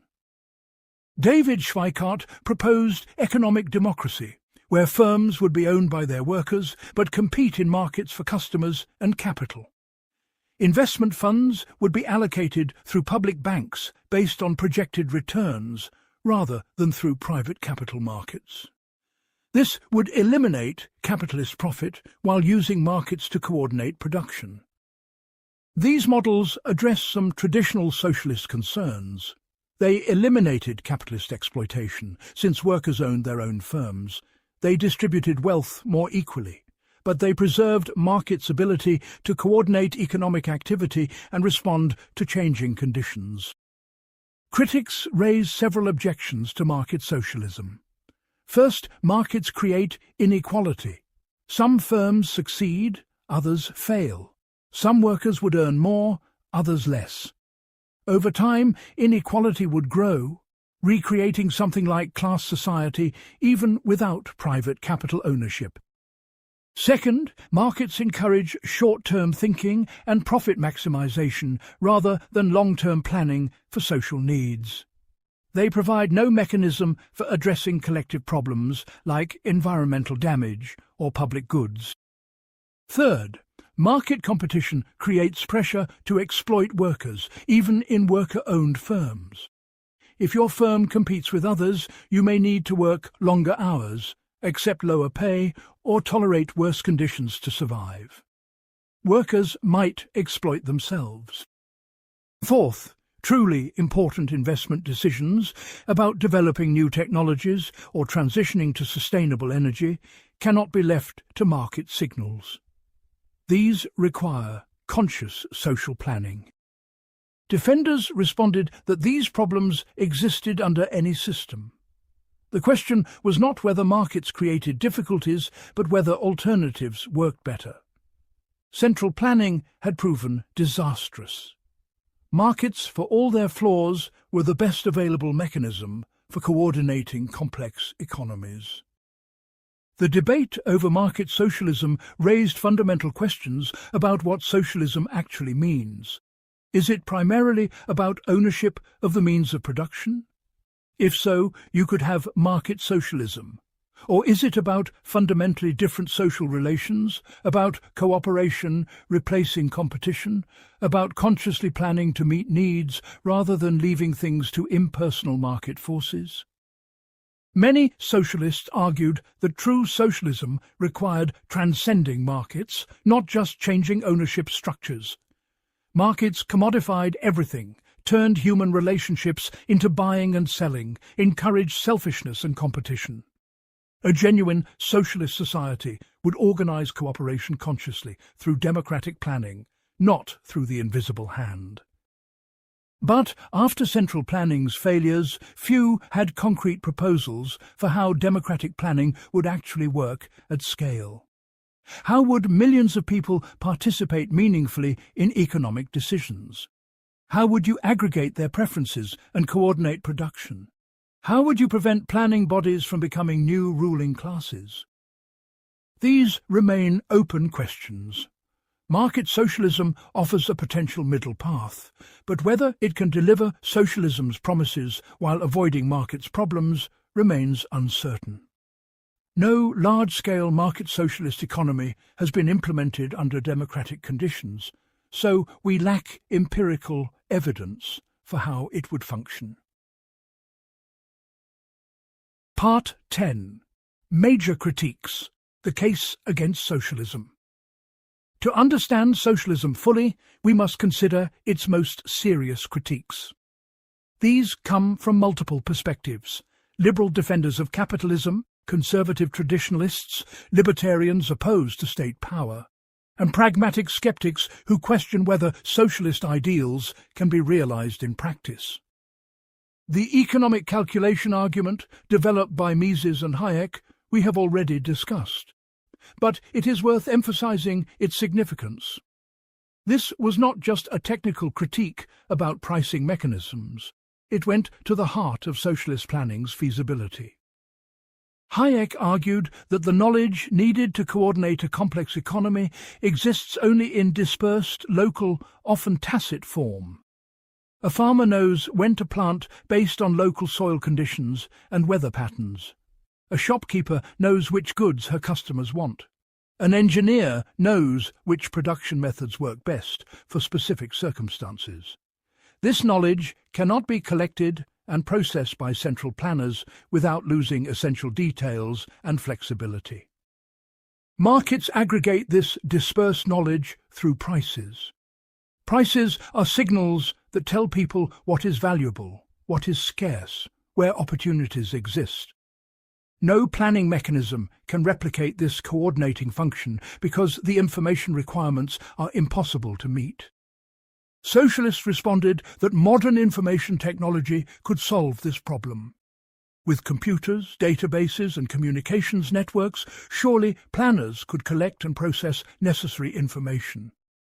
But even with modern technology, the informational requirements remain staggering. Moreover, people have incentives to misreport information to planners, to hide capacity or exaggerate needs in ways that markets do not permit, because you cannot lie to price signals. A second major critique concerns incentives. In capitalist systems, profit motives incentivize people to work hard, innovate, and satisfy customers. Competition weeds out inefficient producers. The carrot of wealth and the stick of bankruptcy drive efficiency. What incentives would operate under socialism? If everyone received equal incomes regardless of effort, why work hard? If enterprises face no competition and could not fail, why innovate or improve? If promotion depended on political loyalty rather than competence, why develop skills? The Soviet economy illustrated these problems. Without profit motives, managers had no incentive to reduce costs or improve quality. Workers had no incentive to work productively when they received the same wages, regardless. The saying emerged, "We pretend to work, and they pretend to pay us." Innovation stagnated in centrally planned economies. New technologies were adopted slowly, if at all, because managers faced no competitive pressure to improve. The Soviet Union, despite massive scientific talent, fell further behind the West technologically with each decade. Socialists responded that capitalism's incentives were themselves problematic. They encouraged selfishness, short-term thinking, and exploitation. A socialist society could develop different incentive structures based on collective rewards, moral recognition, and intrinsic work satisfaction rather than individual profit. But critics argued this was utopian. Human nature includes self-interest. Ignoring this reality led to economic dysfunction. Moreover, moral incentives often became corrupted, turning into social pressure, conformity, and persecution of those who did not display sufficient enthusiasm. A third critique concerns political freedom and totalitarianism. This critique was articulated powerfully by classical liberal thinkers and by disillusioned former socialists. If the state controls all economic resources, all employment, all production, what checks exist on its power? In capitalism, economic and political power are separated. You can oppose the government without losing your livelihood. Independent economic resources can support opposition movements, free press, and civil society. Under socialism, especially comprehensive state socialism, opposition to the government means economic destruction. There are no independent resources to support dissent. The state controls not just political power, but economic survival itself.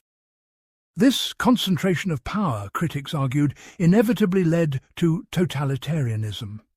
Every attempt to implement comprehensive socialism had resulted in dictatorship. This was not accidental, but inherent to the project. The philosopher Karl Popper argued that utopian social engineering, trying to remake society according to an ideal blueprint, was inherently dangerous.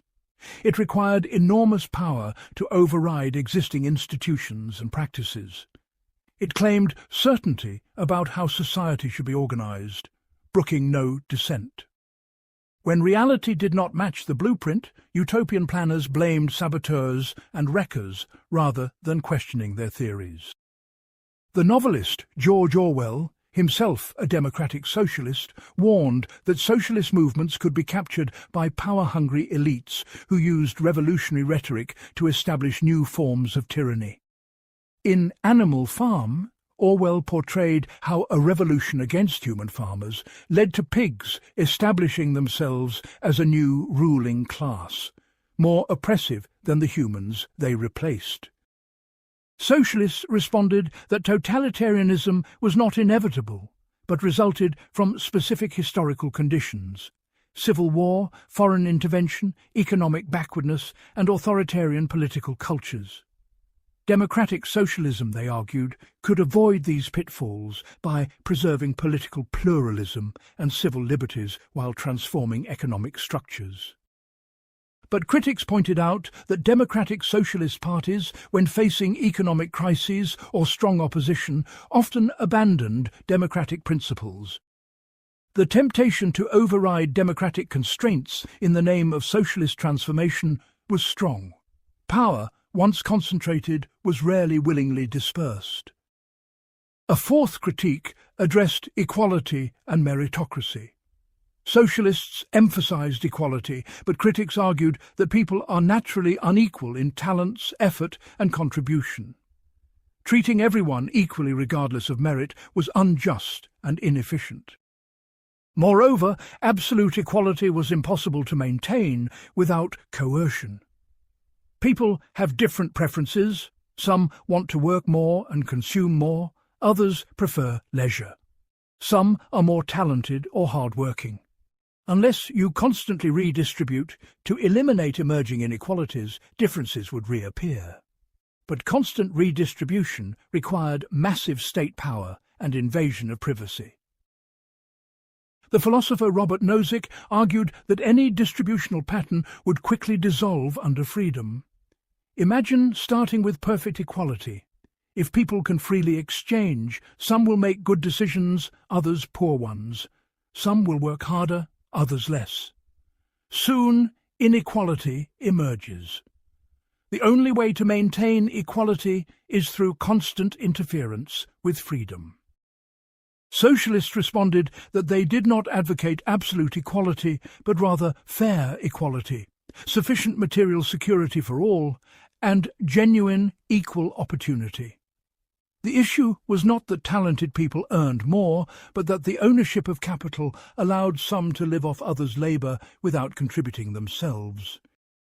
A fifth critique concerned innovation and dynamism.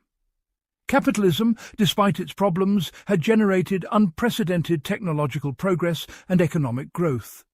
Competitive markets rewarded innovation. Entrepreneurs who developed new products or more efficient methods prospered. Creative destruction eliminated obsolete practices and firms. Socialist economies, critics argued, were static and stagnant. Without competition and profit incentives, innovation slowed. State ownership eliminated entrepreneurship. Planning agencies could not anticipate which innovations would succeed, so they resisted change.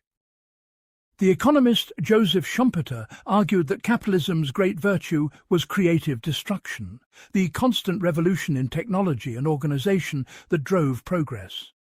Socialism, by eliminating competition and protecting established enterprises, would stifle this dynamism.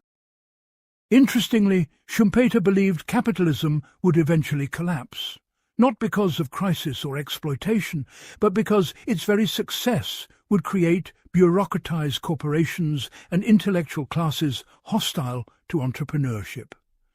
Socialism would emerge, Schumpeter predicted, but it would be a bureaucratic, stagnant socialism that would gradually throttle innovation.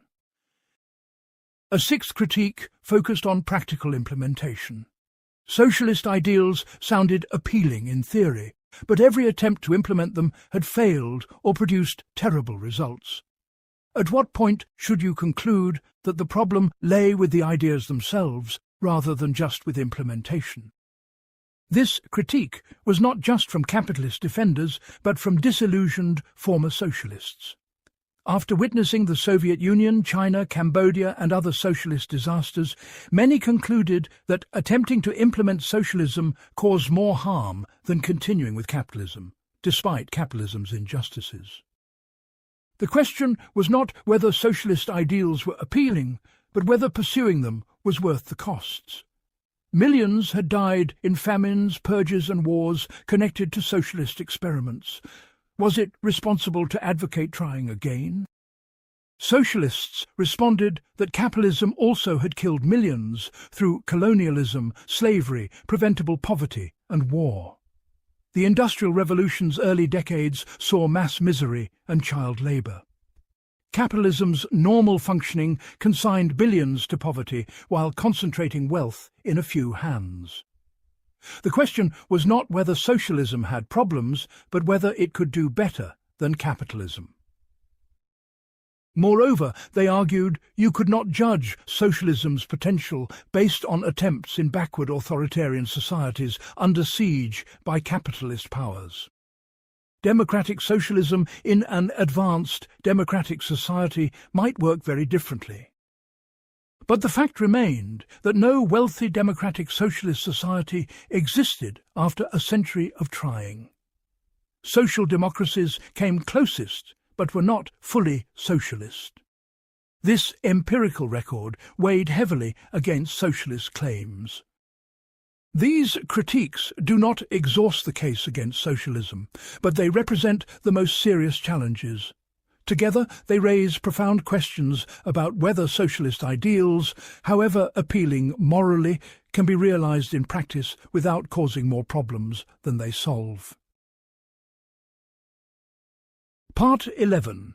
The Collapse and After: Socialism's Crisis and Reinvention. The period between 1989 and 1991 witnessed one of the most dramatic political transformations in history: the collapse of communist regimes across Eastern Europe and the dissolution of the Soviet Union itself. These events represented not just the failure of particular governments, but appeared to many as the final refutation of socialist ideas. The collapse began in Poland, where the Solidarity trade union, after years of struggle, forced the communist government to allow partially free elections in June 1989. Solidarity won overwhelmingly. Within months, communist parties were losing power across Eastern Europe. In November 1989, the Berlin Wall fell. This was perhaps the most symbolically powerful moment. The wall had divided Berlin since 1961, preventing East Germans from fleeing to the west. Its fall represented the end of Europe's division and the failure of Soviet-style socialism to inspire loyalty or prevent people from voting with their feet. By the end of 1990, Germany was reunified, and communist regimes had collapsed throughout Eastern Europe, replaced by governments promising democracy and market reforms. In December 1991, the Soviet Union itself dissolved, ending 74 years of socialist experiment. Why did this happen? The reasons were complex and are still debated, but several factors stand out. First, economic stagnation. By the 1980s, Soviet bloc economies were falling further behind the West. Consumer goods were scarce and shoddy. Technological innovation had slowed. The command economy could not compete with market capitalism's dynamism. Living standards stagnated, while Western standards rose. Mikhail Gorbachev, who became Soviet leader in 1985, recognized that the system needed reform. He introduced glasnost, meaning openness, allowing more freedom of speech and press. He introduced perestroika, meaning restructuring, attempting economic reforms to introduce market mechanisms while preserving socialism. But these reforms unleashed forces Gorbachev could not control. Once people could speak freely, they began demanding more fundamental change. Economic reforms disrupted the command economy without creating a functioning market, leading to shortages and inflation. Nationalist movements in Soviet republics demanded independence. Second, the regimes lacked legitimacy. They had been imposed by Soviet military power, not chosen by the people they governed. They maintained control through secret police and repression, not popular support. Once Gorbachev signaled that the Soviet Union would not use force to preserve communist governments, they collapsed almost immediately. Third, information technology made it increasingly difficult to control information. People could see through television and radio that Western living standards far exceeded their own. The gap between official propaganda, claiming socialist superiority and visible reality, became impossible to deny. Fourth, the Cold War arms race drained Soviet resources. The US, under President Reagan, dramatically increased military spending in the 1980s. The Soviet Union tried to keep pace but could not afford it. The economic burden of maintaining military parity with a far wealthier adversary helped exhaust the system. The collapse was largely peaceful, remarkably so given the scale of transformation. But it was followed by a decade of chaos, economic collapse, and social suffering in many former communist countries, particularly Russia. Russia, under Boris Yeltsin in the 1990s, implemented shock therapy, rapid transition to market capitalism. State assets were privatized, often sold at absurdly low prices to connected insiders who became oligarchs controlling vast wealth. The economy contracted dramatically. Industrial production fell by half. Life expectancy declined. Poverty exploded.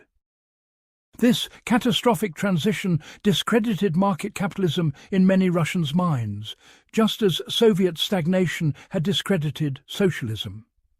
It also demonstrated that the problem was not just choosing between capitalism and socialism, but building functioning institutions, rule of law, and effective governance.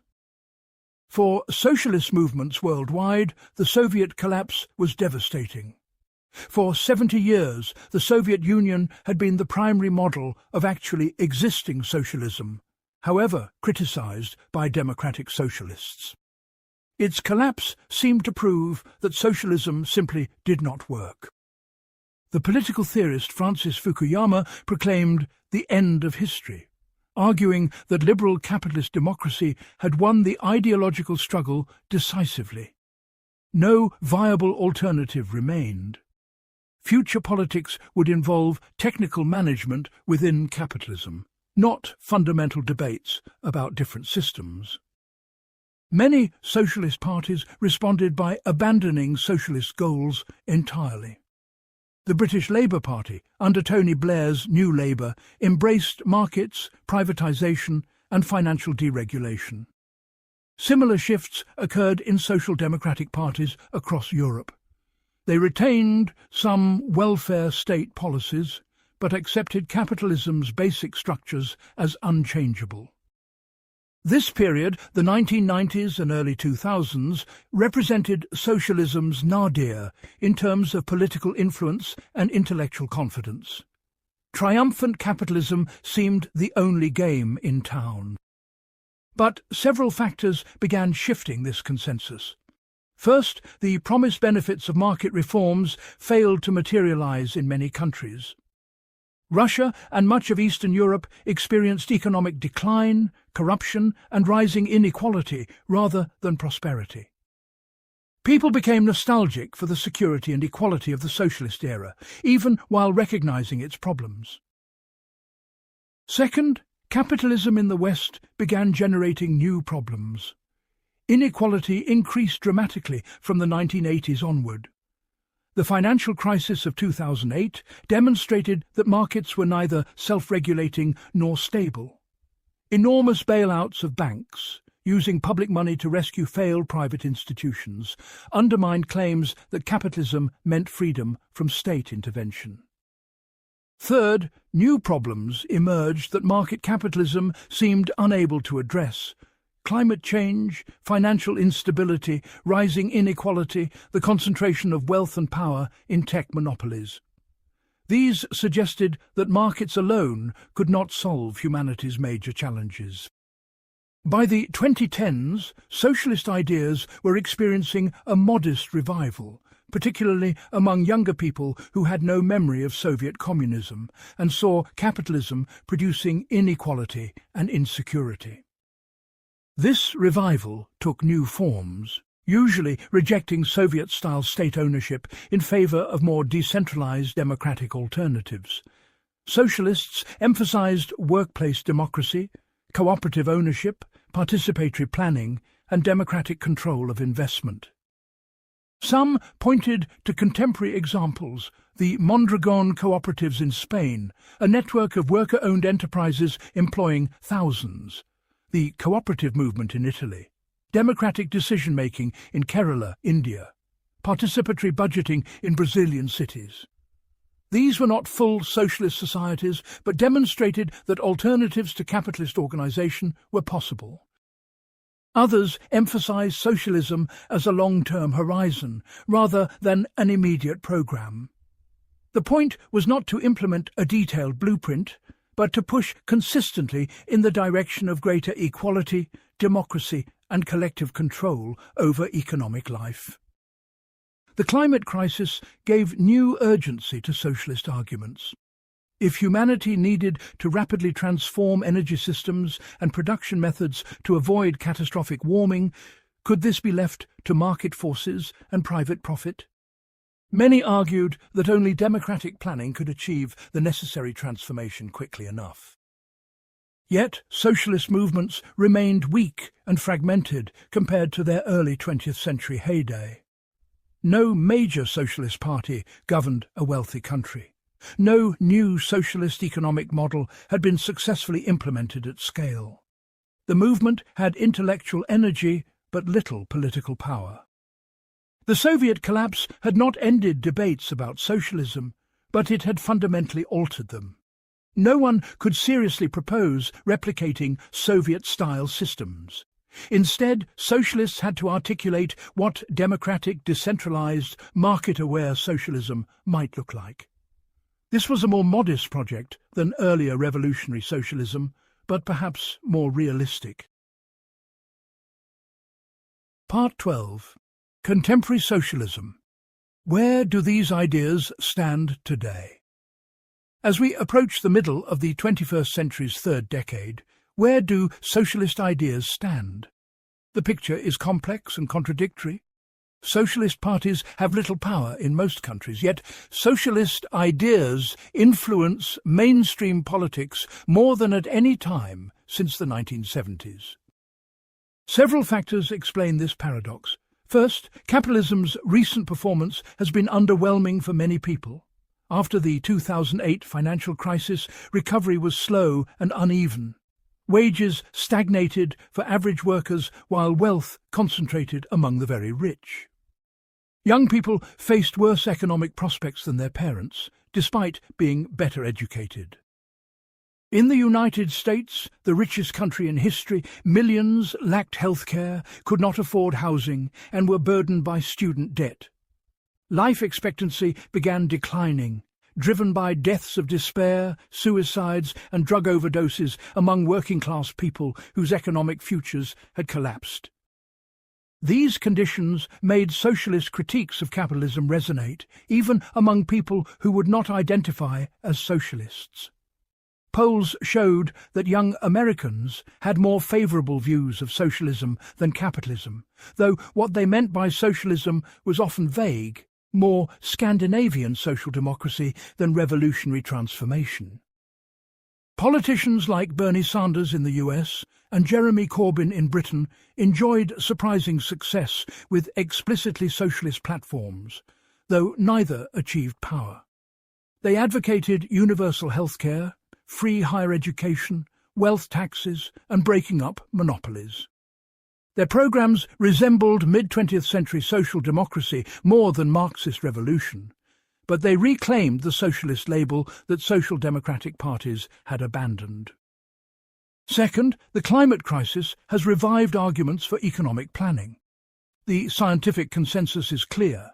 Preventing catastrophic climate change requires rapidly transforming energy systems, transportation, agriculture, and industry.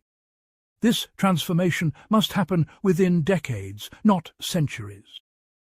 Can markets deliver this transformation quickly enough? Markets respond to price signals, but carbon is not adequately priced. Markets optimize for short-term profit, but climate action requires long-term investment. Markets cannot coordinate the kind of systematic transformation needed across multiple sectors simultaneously. This has led to proposals for Green New Deals, massive public investment programs to transform economies towards sustainability while creating jobs and reducing inequality. These proposals involve significant state direction of investment and production, moving toward planned elements within market economies. Critics argue that markets can address climate change if proper incentives exist through carbon taxes and emissions trading. They warn that giving governments control over energy transformation risks inefficiency and political manipulation. But the urgency of the crisis has made more people willing to consider planning as necessary. Third, the rise of platform monopolies like Amazon, Facebook and Google has raised new questions about economic power. These companies have achieved market dominance and control vast amounts of data about people's lives. Their algorithms shape what information people see, what products they buy, what work is available. Some argue these platforms should be publicly owned or broken up, treated as utilities providing essential services. Others propose platform cooperativism, where digital platforms would be owned by their users rather than shareholders, with democratic governance and fair distribution of value. Fourth, the COVID-19 pandemic revealed both capitalism's vulnerabilities and the continuing importance of state capacity. Profit-driven healthcare systems were unprepared for a crisis that did not generate profit. Supply chains optimized for efficiency broke down when disrupted. Meanwhile, governments that mobilized resources effectively saved lives and preserved economies better than those that relied on markets. Yet state capacity varied enormously. Some governments acted effectively, others incompetently. Authoritarian China imposed draconian controls, while democratic Taiwan succeeded through transparency and public cooperation. This demonstrated that the issue was not simply state versus market, but effective governance and social trust. What forms does contemporary socialism take? Several distinct currents exist. Democratic socialism emphasizes winning power through elections and implementing reforms within democratic systems. It rejects revolutionary violence and authoritarianism while aiming for fundamental economic transformation.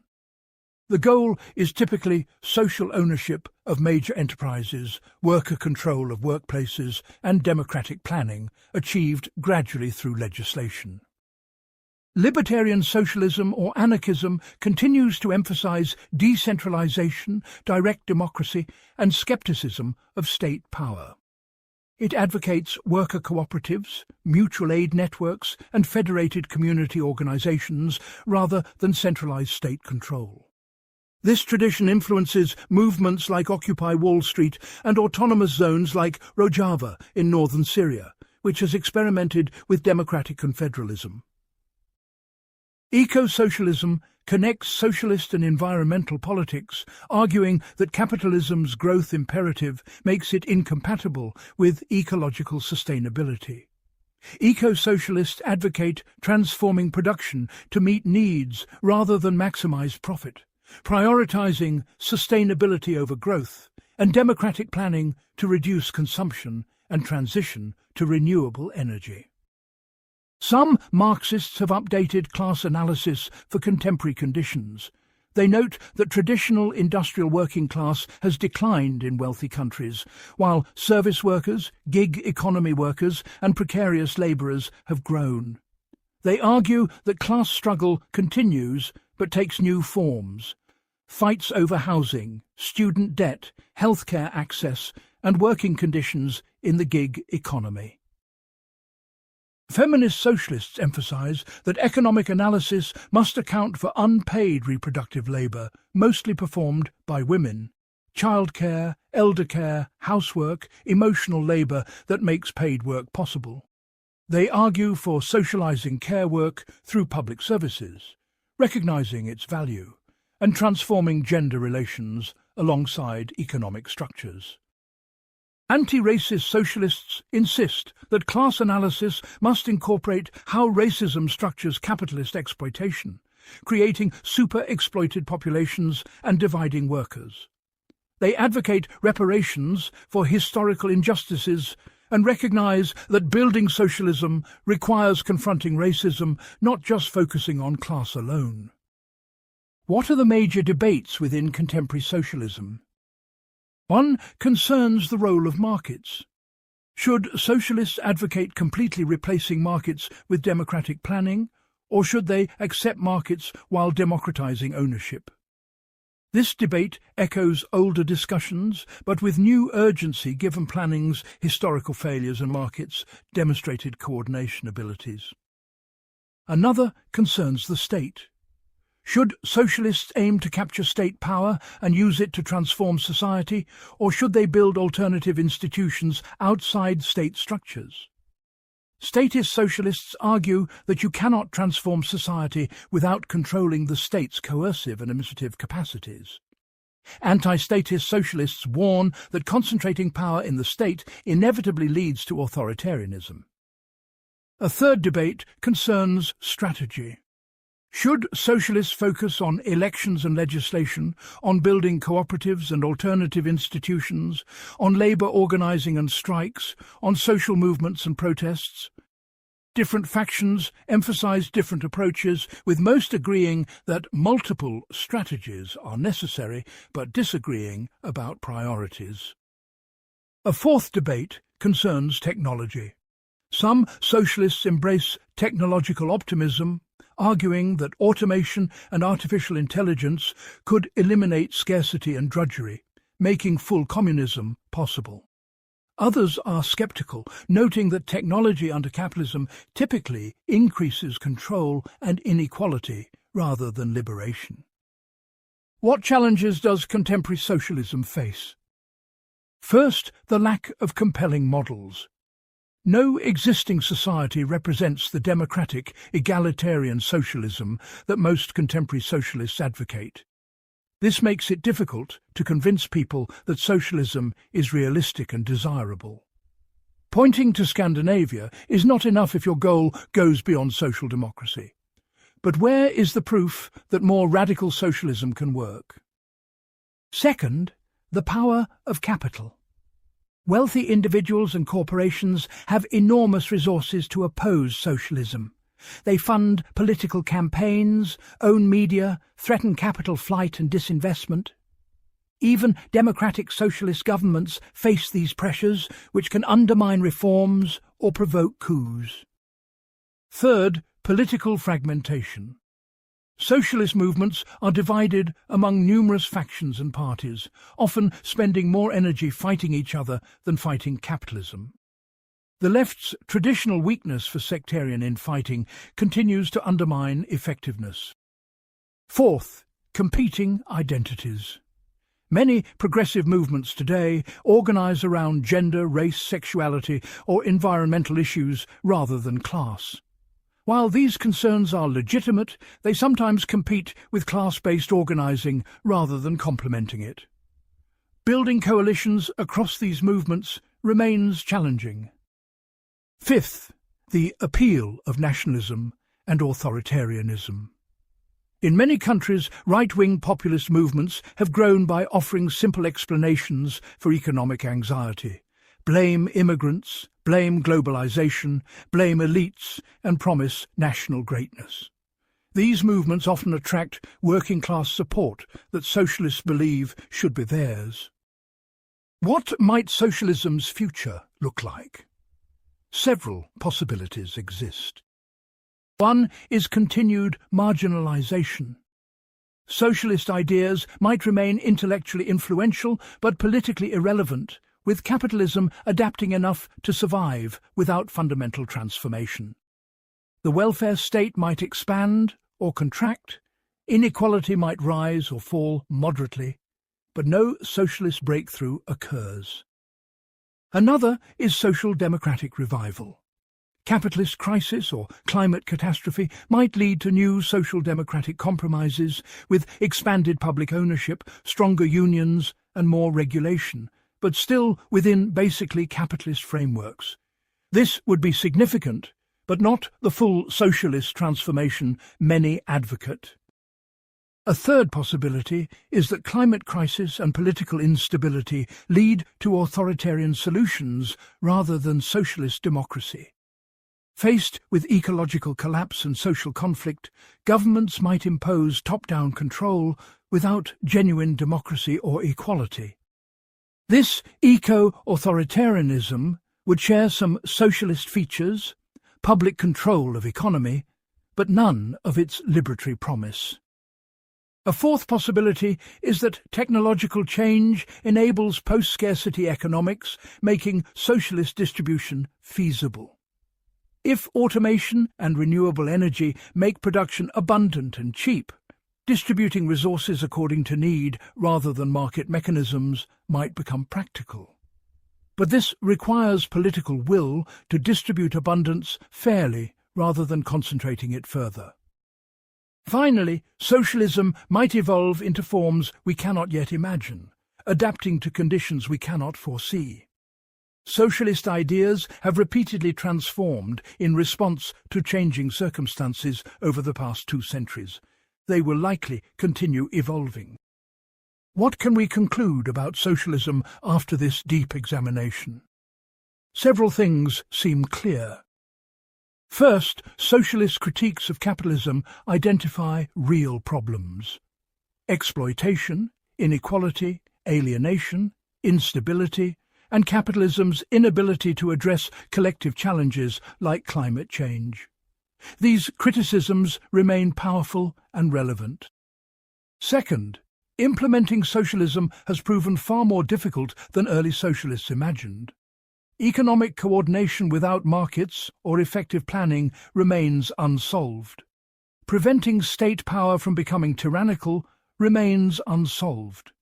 Creating genuinely democratic control over complex economies remains unsolved. Third, the choice is not simply between pure capitalism and pure socialism. Real economies mix market and planning, private and public ownership, individual and collective decision-making in various proportions. The question is which mixture serves human needs and freedom best. Fourth, socialism as a movement and as a set of ideas will continue to evolve.